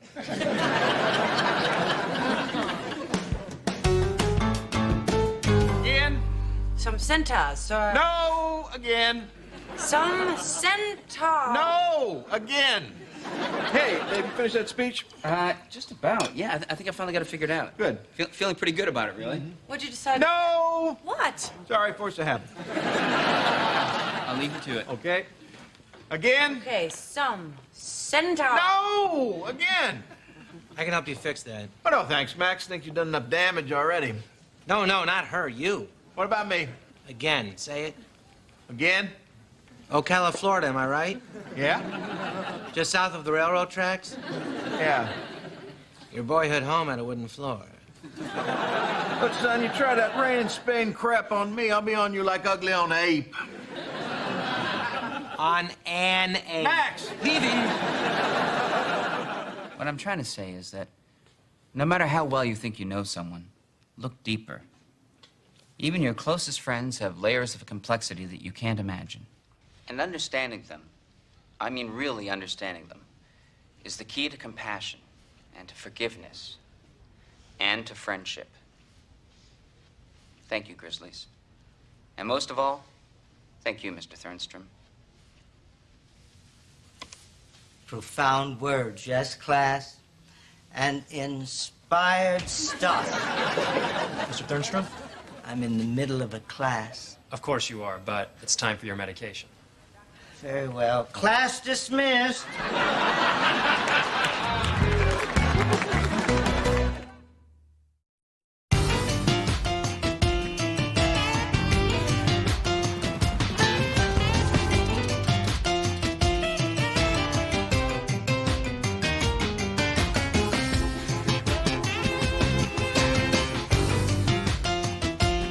At Albion Correctional Facility. And that's where they are now for this Tuesday. Matthew Brock, WNYX News Radio. Bill? Bill? Thank you, Matthew, for that unusual report. WNYX News Time, 12:45. What's going on, guys? Matthew, I think you mispronounced that guy's name a few times. What, it's Joey Butter... No, it isn't, Matthew.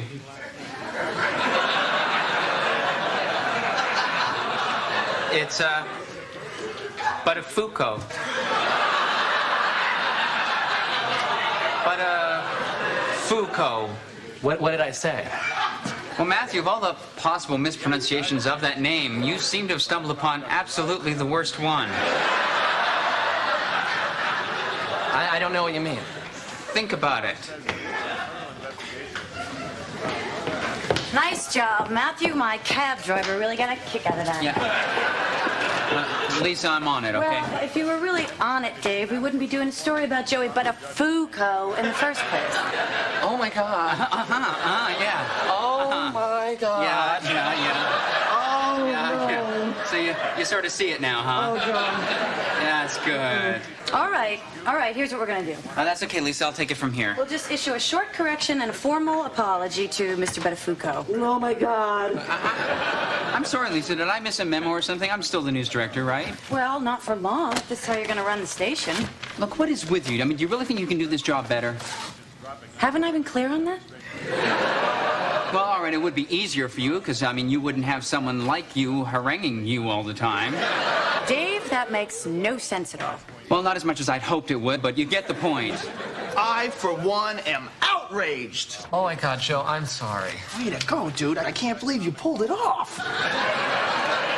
I didn't pull anything off. That was a mistake, Joe. Look, I got it on tape. We can make copies. $10, $15 a pop for these. What? I got blank tapes in my van. We'll bang it out over lunch. No, It's Joe. a big market. Oh, Same my people God. buy sports bloopers. Oh, God, Joe, no. Look, don't worry about your cut. I'll break you off a piece. Just keep it up with the mistakes. So, who called first, the FCC or Mr. Buttafuoco's lawyers? We're airing a short correction and a formal apology, Mr. James. No, we're not. Yes, we are. No, Lisa, we are not. Okay. Who did I hire as a news director here? I'm sorry, Mr. James. No, I'm really asking. I lose track of these things. That would be me. Good, then you figure out what to do. Dave, please don't fire me. Make sure you get Lisa's input. Lisa, just tell Dave not to fire me. Well, I'll do the best I can, Matthew, but you know, Dave has a mind of his own, God bless him. Matthew, I'm just glad you didn't do a story about Forrest Tucker. I don't get it. Think about it. Oh, because he thinks I would say tourist.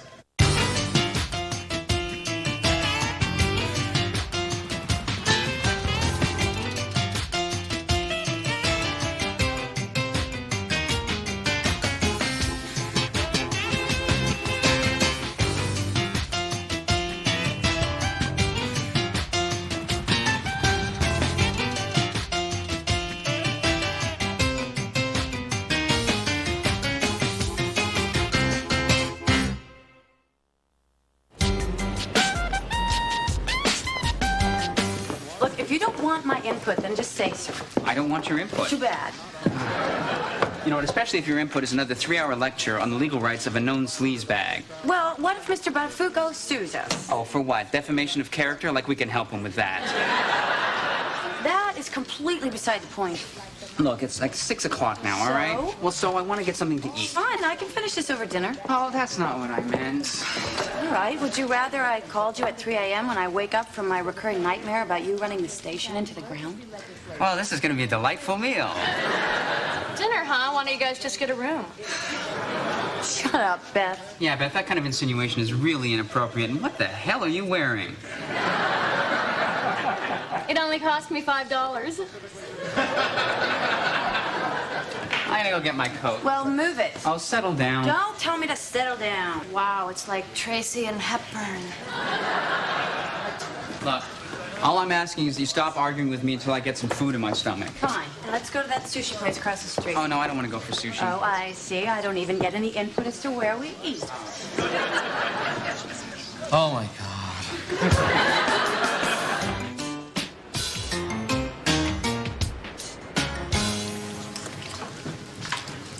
Morning, boss.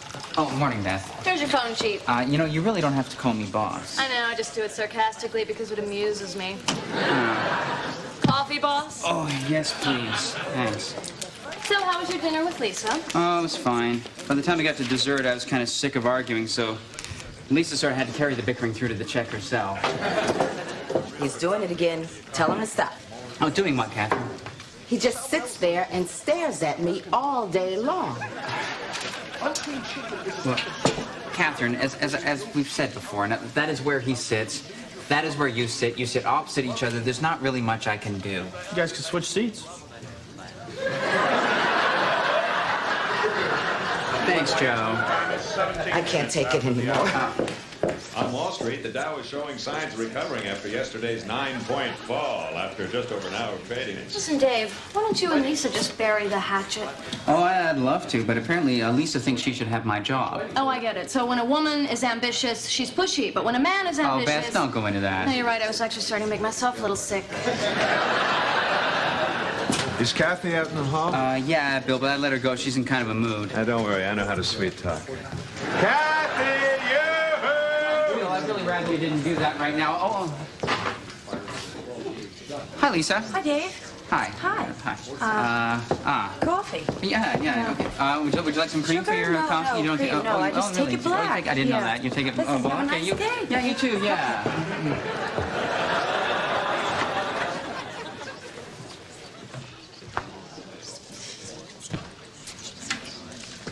What was that? What was what? That incredibly awkward little moment with Lisa at the coffee machine?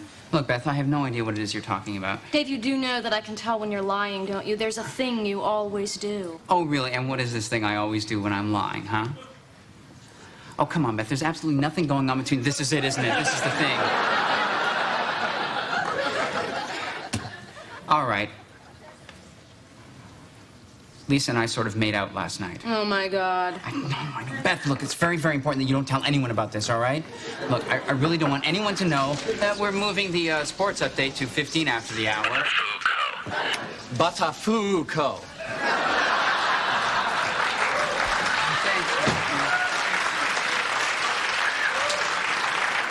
Look, Beth, I'm serious here. You really have to promise you're not going to tell anyone. No, I'm not going to have to tell anybody because they're all going to find out just as soon as you and Lisa have your ugly scene in the office. There aren't going to be any ugly scenes. Dave, there is no avoiding it. When you make out with a coworker, you have an ugly scene in the office, and then the next thing you know, I am at home crying my eyes out because I'm afraid to come in to work the next morning.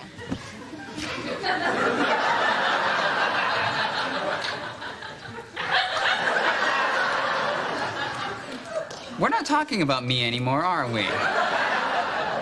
No, we're not, Dave. We're talking about me now. Oh, you and The FedEx guy. we don't use FedEx. Not anymore. Ugly scene? Is it? They almost had to call a supervisor in from Memphis. I don't want to get into it. Well, look, Lisa and I are not going to have any scenes, all right? We're both mature adults, and we realized that what happened was inappropriate and unprofessional, and that it can't go any further. And I am sure that Lisa agrees with me on this fully. Now, oh, hi. Hi. Lisa. Oh, I'm sure you two need to discuss the, Butafuco situation? Right, the Butter fiasco. Okay, well, I'm sure you want the door closed for that, right? Mm-hmm.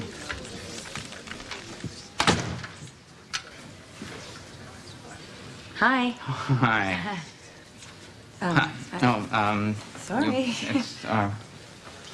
Pretty weird last night, huh? Yeah, but nice, Oh, though. yeah. It was nice. Mhm. Nice. And weird. Yeah, Lisa, I've never done anything like that before. Oh, me neither. I mean, I've made out before. Yeah, as have I. Yeah, but never with someone that I work with. No, me neither. I have a rule about that, actually. Oh, me too. I do. Guys, I'm throwing a little surprise birthday party for Catherine at the 12:46 commercial break. We're back on the air at 12:48, which gives us 2 minutes for cake, punch, small talk, that kind of thing. I suggest, if you're interested, you RSVP now. Well, I'll check my calendar, but I think we can squeeze it in. Great. Look forward to seeing you. Okay. All right, now, what we did last night was completely inappropriate. And completely unprofessional. Oh, good. I was so worried we wouldn't be on the same wavelength about this. Yeah. All right. Yeah, so was I. Oh, so we're agreed then. Yes, we Yeah. just cannot Yes, we simply cannot let anybody find out.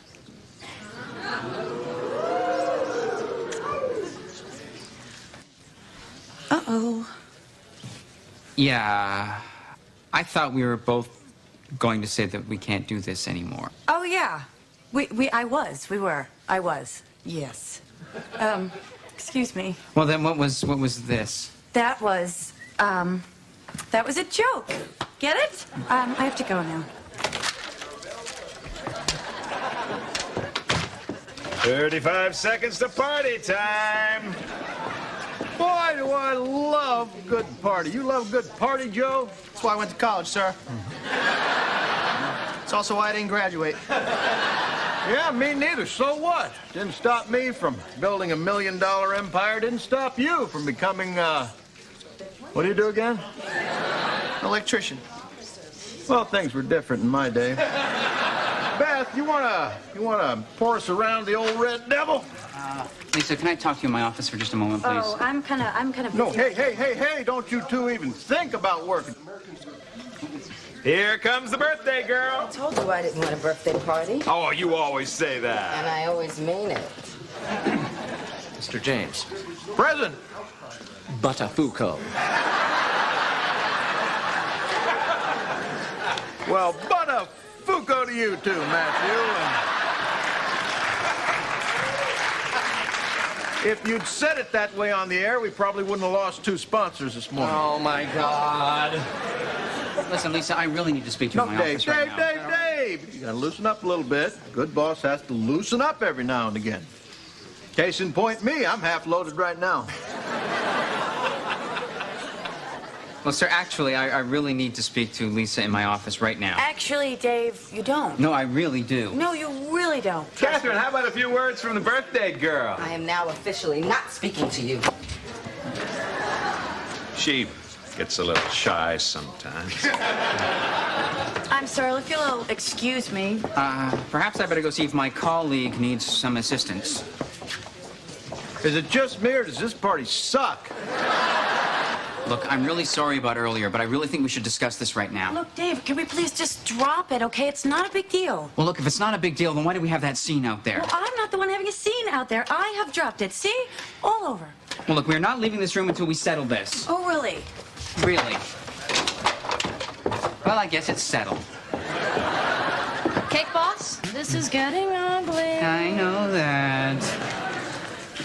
Dave, I am not going to discuss this at the office. Boss, do you need me to FedEx anything for you? Well, fine. Then I'll call you at home now. 9 o'clock? You'll get my machine. All right, I'll call 10. You'll still get my machine. All right, what time will you be home? Oh, I'll be home all night, but you'll be getting my machine. Look, you two, I don't know what this little dust-up is all about. The Buttafuoco situation. Correction, apology. Absolutely not. Fine, when you two stop sniping at each other, we still got a station to run, so let's get our priorities straight, okay? Yes. Good, you gonna finish that? No. Thank you.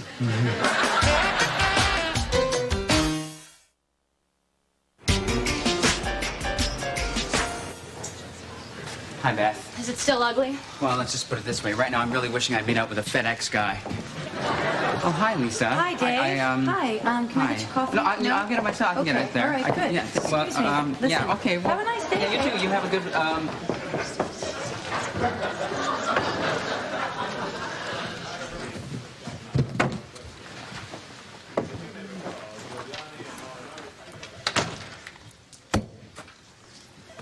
Okay. All right. All right. I know that what you just saw out there may have, on the surface, appeared a bit odd to you.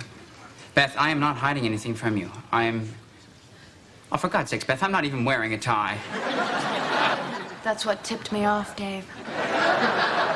All right, look, Lisa and I, we did it. What was that? We did it. Right? Oh, my God, that is so wrong. I know. How could you let that happen? I have no idea. I called Lisa up and we arranged to meet for coffee to discuss this situation. Right. And so we, met at the coffee place. Right. And then we went to my place and did it. Wrong. I know. And not terribly romantic either. Well, actually, it was romantic. It was very romantic. Afterward, we went out for a nice long walk. Right. Yeah, I walked Lisa back to her place. Right. And we did it again. Wrong? Yeah, I thought. Okay. You want to know what I think? I think in a former life, you two were some kind of animals that did it a lot. Well, that's an interesting perspective, Beth. But Lisa and I both know that this cannot go on, and it absolutely will not. Come on in, Lisa. Well, I'm sure that you two need to be alone to discuss the, what is it again? The Buttafuoco situation. Right, the Buttafuoco situation. You know, I'm beginning to think that Matthew's slip-up was oddly appropriate in your case.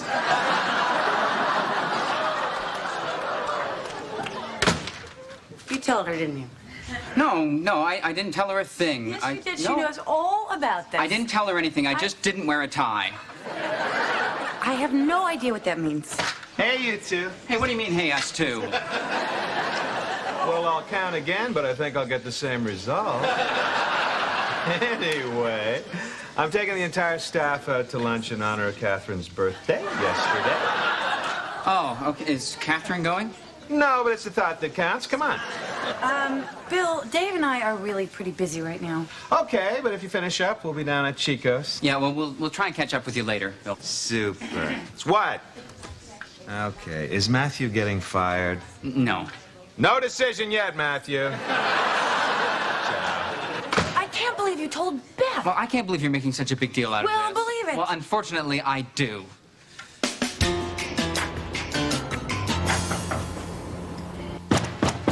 Yes, Is the ugliness over? for now. Are you guys okay? Yes, we're fine. Apparently, we're fine. How was lunch? Catherine actually showed up, but Matthew was convinced that it was a surprise going-away party for him. You really should talk to him. Yeah, I will.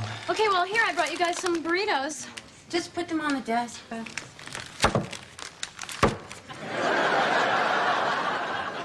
They're better than they sound.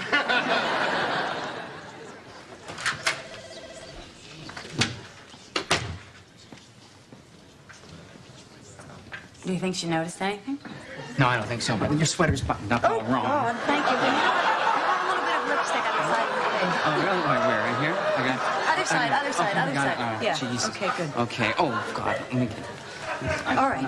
What are you doing? I'm just rearranging the cushion. Okay. You know, are my nylons in there?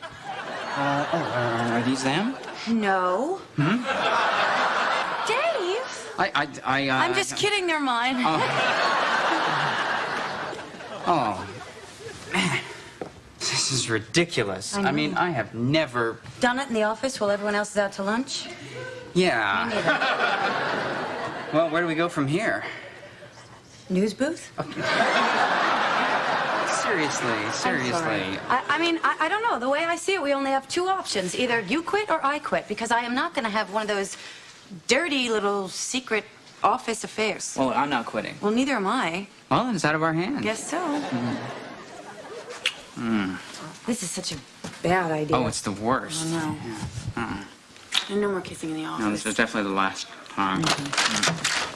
Hello? David. It's me, Matthew. Listen, I want you to know that I know what's going on here. Huh? There's nothing. Nope. I'm getting fired, aren't I? Oh. Okay, David. I can't take this anymore. Would you please just tell me to my face that I am fired? Matthew, you're not getting fired. Okay, that's fine. It's been very great working with you. And I'll pack up my desk at a later date. And did you say that... Not fired. Not fired. Oh, how embarrassing. Were you just going to let me leave? Oh, my God. Lisa, have you had lunch yet? No, Dave, I haven't. Oh, well, great. I was wondering if you'd like to have lunch with me to discuss those new promos. Yes, the new promos. Mhm. Let's discuss them over lunch. Yeah, okay. Lisa? Yeah. Can I talk to you for a sec? Yeah. You do know what you're getting yourself into, don't you? It's Yeah. a really bad idea. I know. Look, no matter what happens, you absolutely cannot. What? I'm picking up an overnight delivery from Bill McNeil. That would be me. Beth, I absolutely cannot. What? I'll talk to you about that later. So you're the new guy.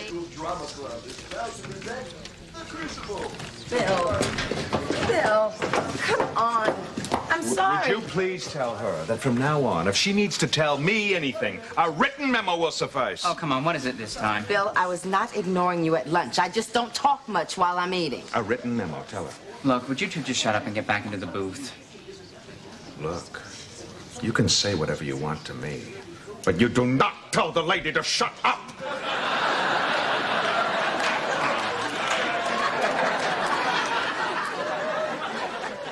You know, actually, I have some leftovers at my apartment, and if you wanted to, we could go over there and discuss the police corruption probe story at a later date. Good work, Lisa. I look forward to your input. Listen, Dave, I just wanted to apologize for that outburst in there. Bill, I've been looking for you. Yeah, whatever. That's a really nice tie. Oh, please don't patronize me. Whatever. You know, you two seem to have a very complex relationship. It's a nightmare. Why is that? Well, about 4 years ago, Catherine and I sort of tried to have a secret little office romance. But you know how those things go. Oh, yeah. Yeah. Worst mistake I ever made. Ruined the entire relationship forever. Either you ever been in one of those? No, never. No.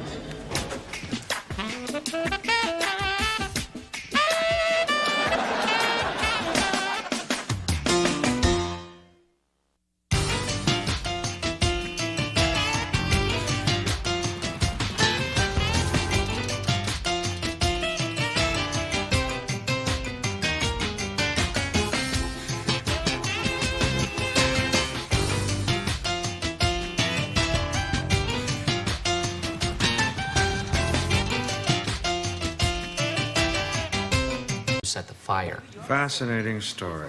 Yes, it is, Matthew, but in the interest of keeping these meetings short, why don't we save your dream analysis for another time? Okay, well, I guess that is it now. I'm sorry. Except for this, I have to read this for everyone.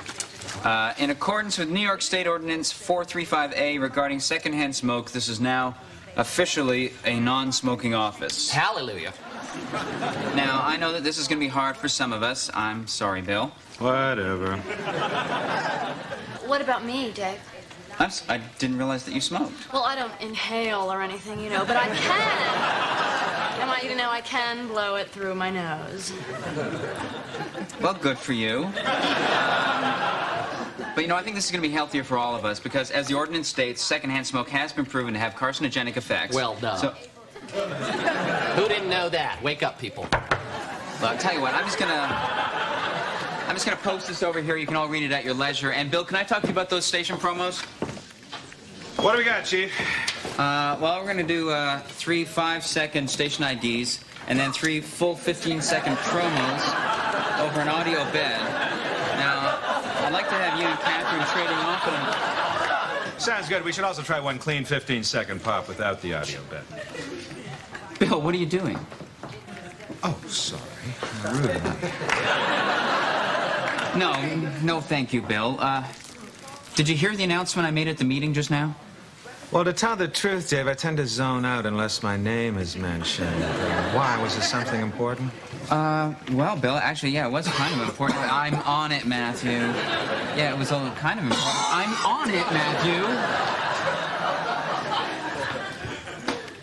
Bill, we're now officially a non-smoking office.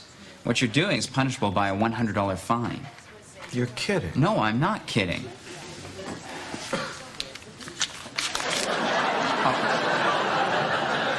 Bill, that's not how it's supposed to work. Now just put that out. Is that decaf? No, it's regular.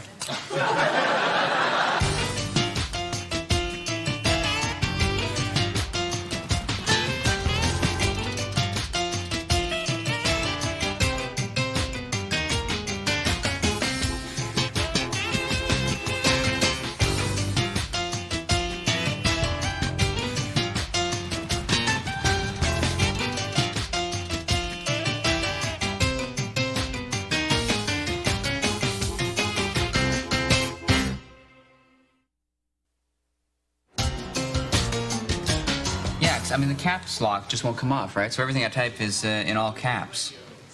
Right. I've seen this before. Uh-huh. Just get it like this and I'll try it. Yeah, well, thanks, Fonzie. Yeah, I think the caps locks did come off there just before the screen went blank. Anytime. That's great. Oh, hi, Joe. Hey.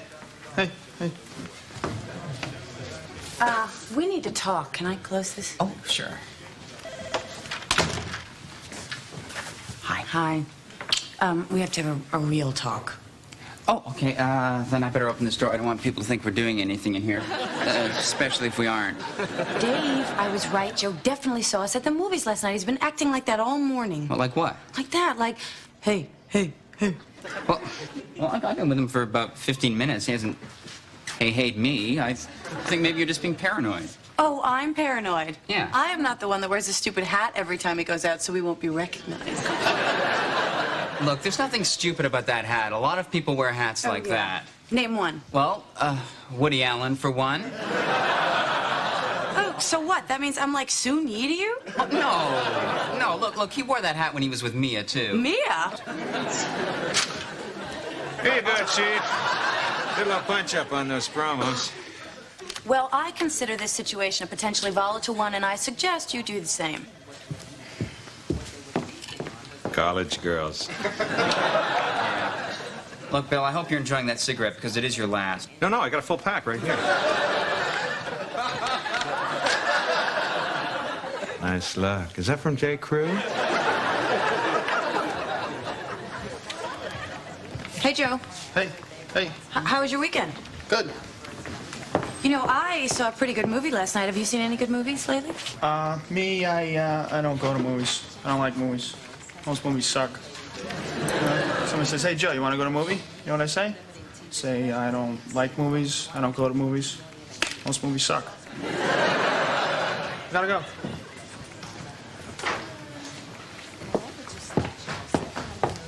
Dave, he knows everything. You're paranoid. I need to talk to David. Oh.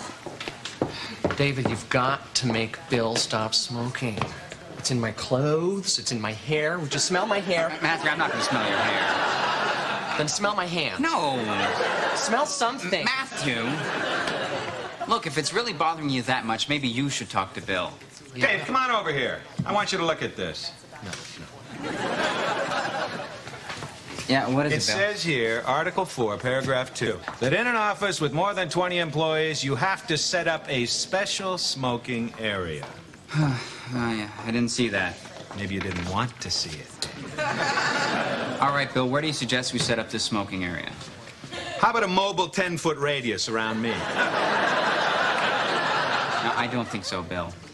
Then how about over by Matthew's desk, huh, Matthew? Would you like that? Sorry, I wasn't listening. What? You figure it out, Dave, because when I finish my noon update, the smoking lamp will be lit. Dave. Matthew, you talk to him. Okay, fine. Good. Yeah, I will. Good. Matthew, turn around and go back to your desk.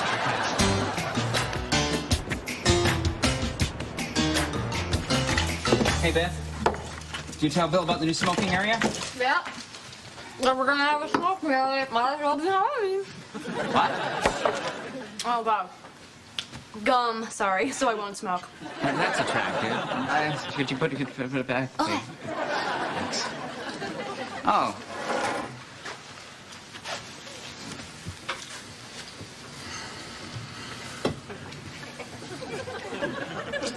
Well, I think that should...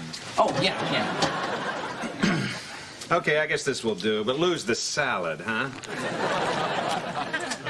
Bill, we all really appreciate your cooperation in this. Yeah,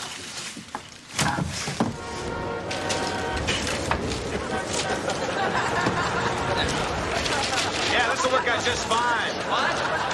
This is very pleasant, thank you. Okay, great, Bill. You can close the window when you're done.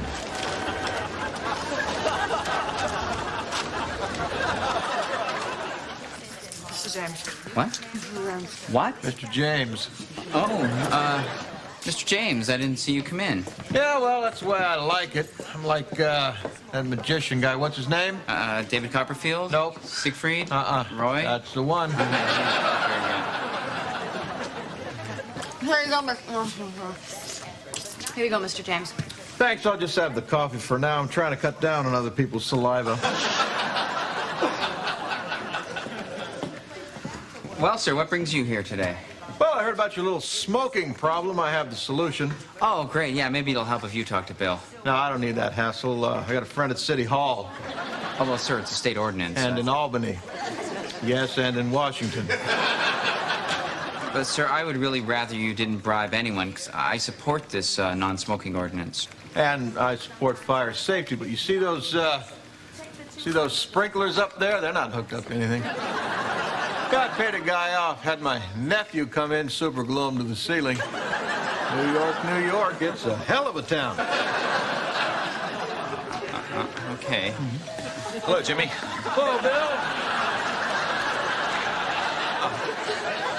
You know, I thank God every day we're not a TV station.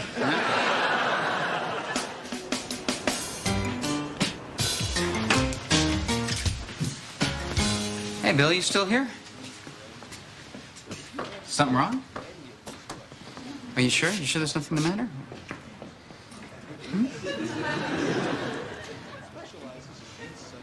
Okay, you got it.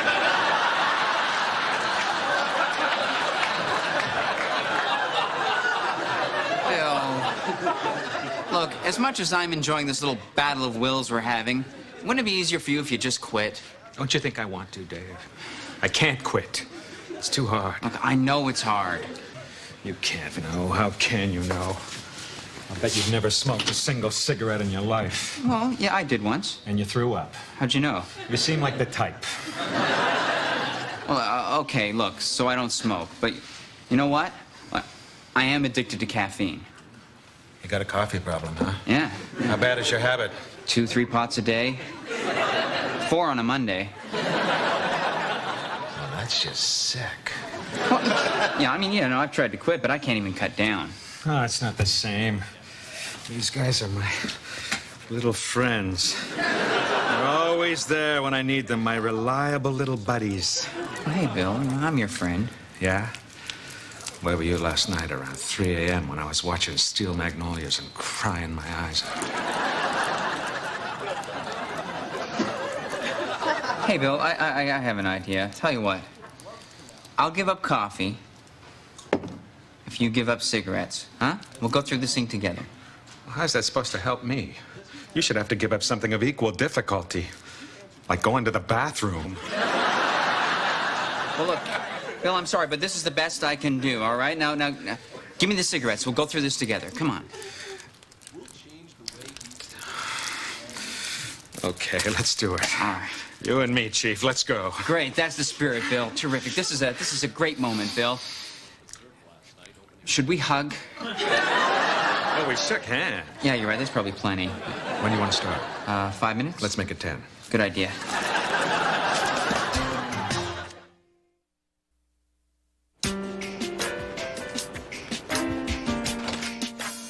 Morning, Chief.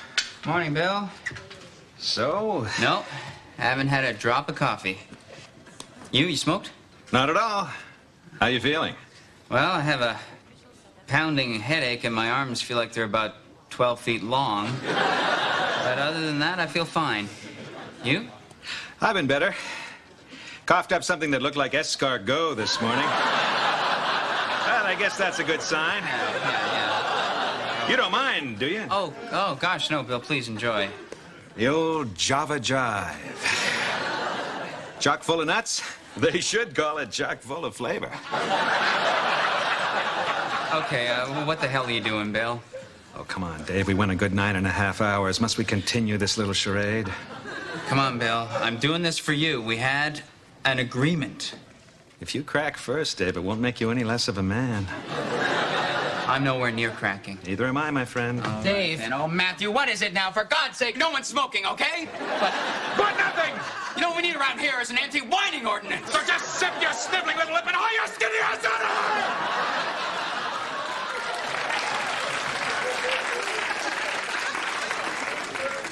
I don't think that qualifies as cracking, do you? No.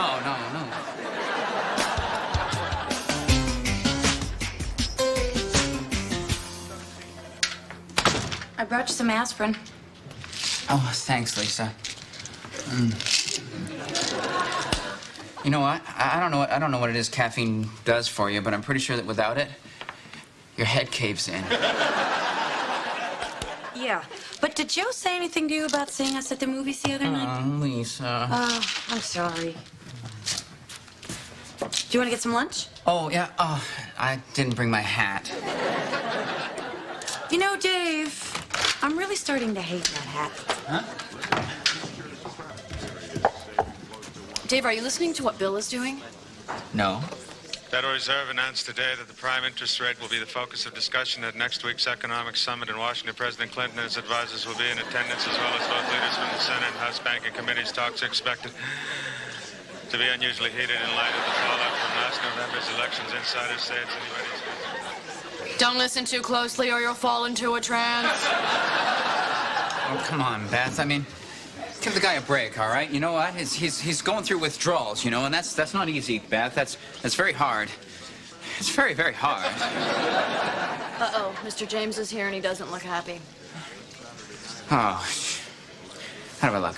Terrific. Thank you. Hey, get over here. Yes, Mr. James. What the hell are you running, a radio station or a rehab clinic? Well, Okay, fine. You just take a few minutes and try to think of a comeback. Meanwhile, I'll get up there and do your job. Fixed income annuities in a related story. Bad news for first-time home buyers who are likely to see a hefty increase in interest rates sometime soon. In Albany today, reaction to the news was mixed. Governor Pataki applauded the announcement, citing the state's heavy industrial base, which is sorely in need of a lift. Dave, let him smoke all he wants, but tell him to be careful. I don't want this place catching fire. The state's Democratic leadership protested, declaring that some are calling an all-out war with the Federal Reserve System's anticipated decision and other consolidation of the Army's Fort Eustis. At least let the man smoke while he's on the air, Dave. Catherine, I can't do that. I don't mind, really. I used to smoke myself, and quite honestly, I miss the smell, Dave. Catherine, I don't know what to tell you. You can always go smell Matthew's head. Bill? Huh? Here, maybe you should try a carrot stick. Why? Well, they're supposed to help you quit smoking. Oh. How? I guess you take it, you put it in your mouth, and yeah, yes, like a cigarette. Oh. You're playing with me, aren't you, Matthew? Here you go, boss. It's just got here. Oh, great. Good. Hey, Bill. Hey, Bill, I want you to put one of these on your back, okay? What is it? It's the patch. Don't you need a prescription for those? Yeah, I went to my doctor this morning and had him prescribe it for me. Well, you don't smoke. No, but I told him I was thinking about starting. You know, I don't think he's a very good doctor. Say, that's nice. That's real nice. Thanks, Dave. Oh, my pleasure, Bill. No. The pleasure's mine.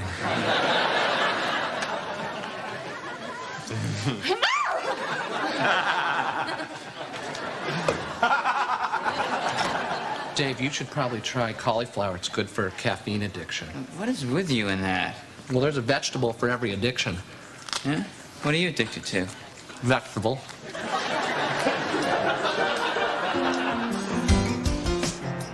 Dave, I think you better get out here because Bill is having some kind of trouble. Oh, God, he didn't take off the patch, did he? No, not that I know of.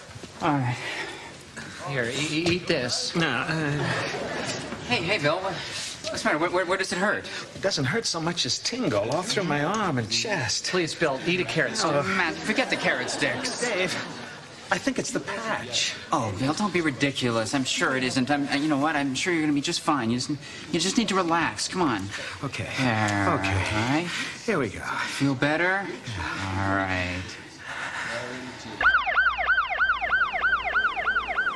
Your friend should be back on his feet by tomorrow morning. Just had a bad reaction to something. Uh-huh. You know, there's just a chance that he was on the nicotine patch. That wouldn't have anything to do with it, right? The patch? Nah, I seriously doubt that was a factor. Oh, good. See, doctors are very careful about handing those out. That's why you can't get one without a prescription. You don't say. Well, thanks very much for all your help. Hey, Dave. Maybe you could help me out, too. I was wondering if you could go to your doctor and get me fitted for a diaphragm.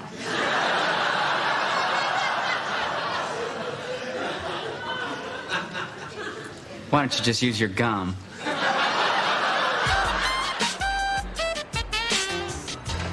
So is Bill coming in today? Yeah, they just kept him overnight for observation, but he's fine. Here he is, everybody. Hey, Adam boy! Good to have you back, Bill. Thanks, Jimmy. It's good to be back. Hey, Bill, here's your copy. So, how you feeling? A little shaky, but good. Uh-huh. You feel like suing the station?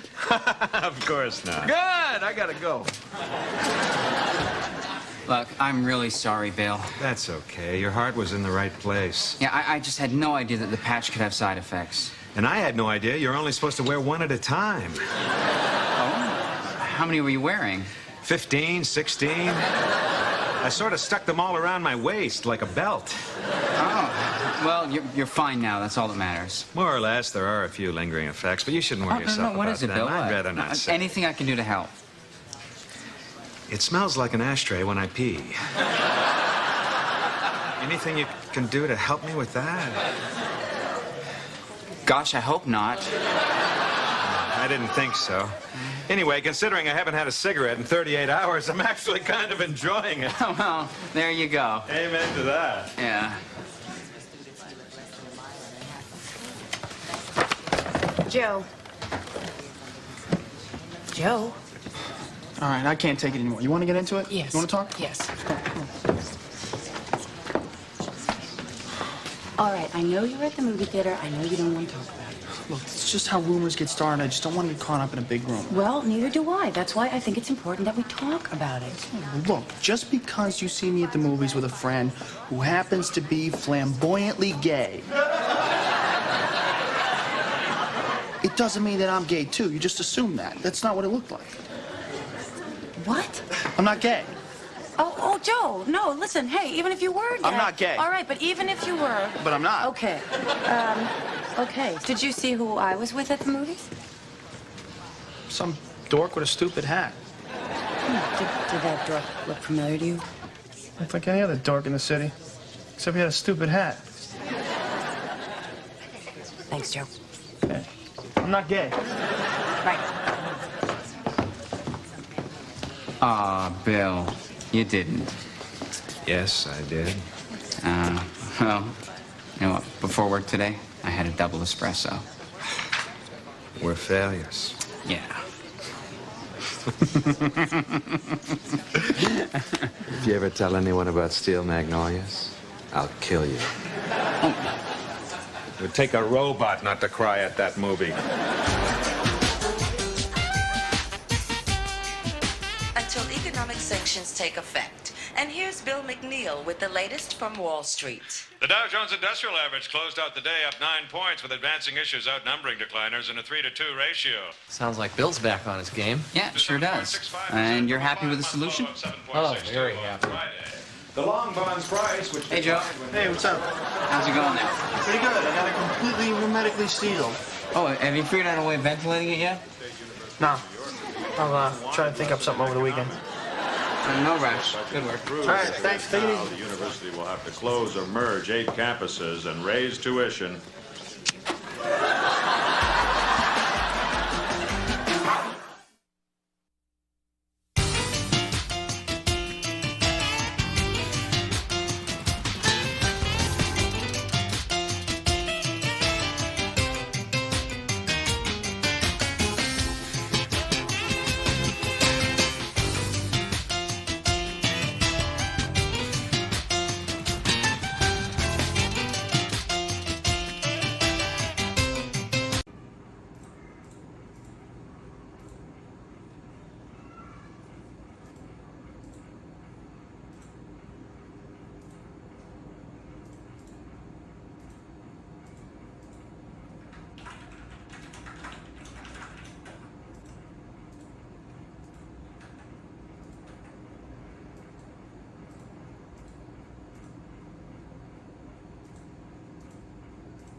Ok, mình đã vẽ xong bức tranh con thỏ. Xin chào các bạn. Xin chào các bạn, hôm nay mình sẽ hướng dẫn các bạn tô màu bức tranh con khỉ. Ok, bắt đầu. Đầu tiên mình sẽ tô lông của con khỉ màu nâu.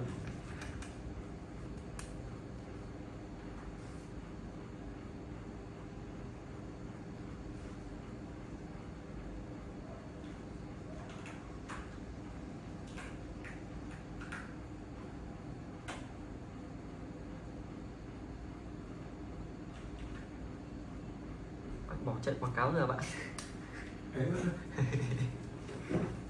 Mẹ chúng tôi anh em mua hơn 1000 con bia về bỏ không một con bia bao tiền? mấy nghìn, 5.300, 5.000 con.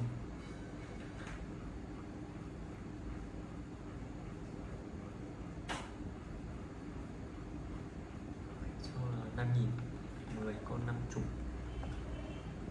100 con 500, 1000 con 5 triệu.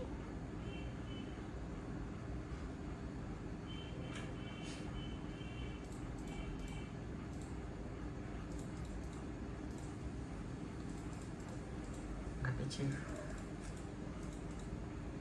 Ủa cái thứ điểm này anh mắt xoăn, anh quét kinh quá. Mình làm gì mất nghe nó chết.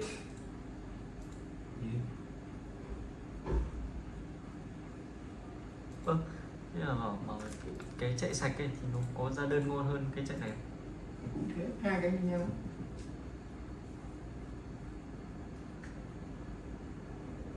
Cái ra đơn chẳng qua là bọn sale nó chốt cách khéo thôi thì nó ra nhiều đơn.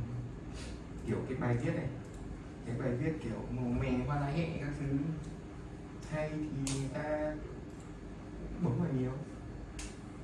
Kiểu cái chạy này nó chỉ tăng được hiển thị lên thôi. Xong một phần kia bọn sale siết mà khéo mồm thì nó chốt được khác. Giá thì thêm giống cái bộ quần áo đợt tôi với Nam chị thử quần áo này, cho là cho bộ đấy mà mặc cho đánh thêm ấy. Bán 34.000, à đâu, 340.000 một bộ. Chưa hiểu.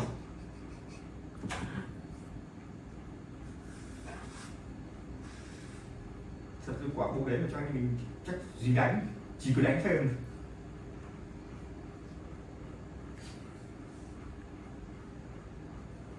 Thế mà vẫn sale nó kéo mồm nó vẫn chốt được nhiều, chốt được hơn 200 đơn. Đây mới ảo.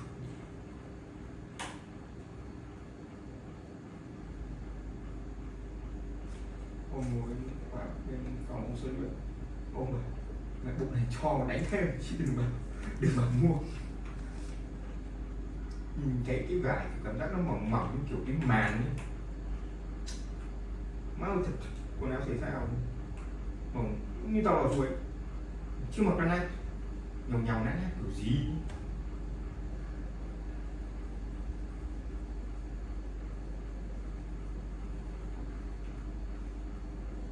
Chạy lên 2 con sale mình chốt vào là khoảng 200 đơn. Nay bao nhiêu âm rồi bạn?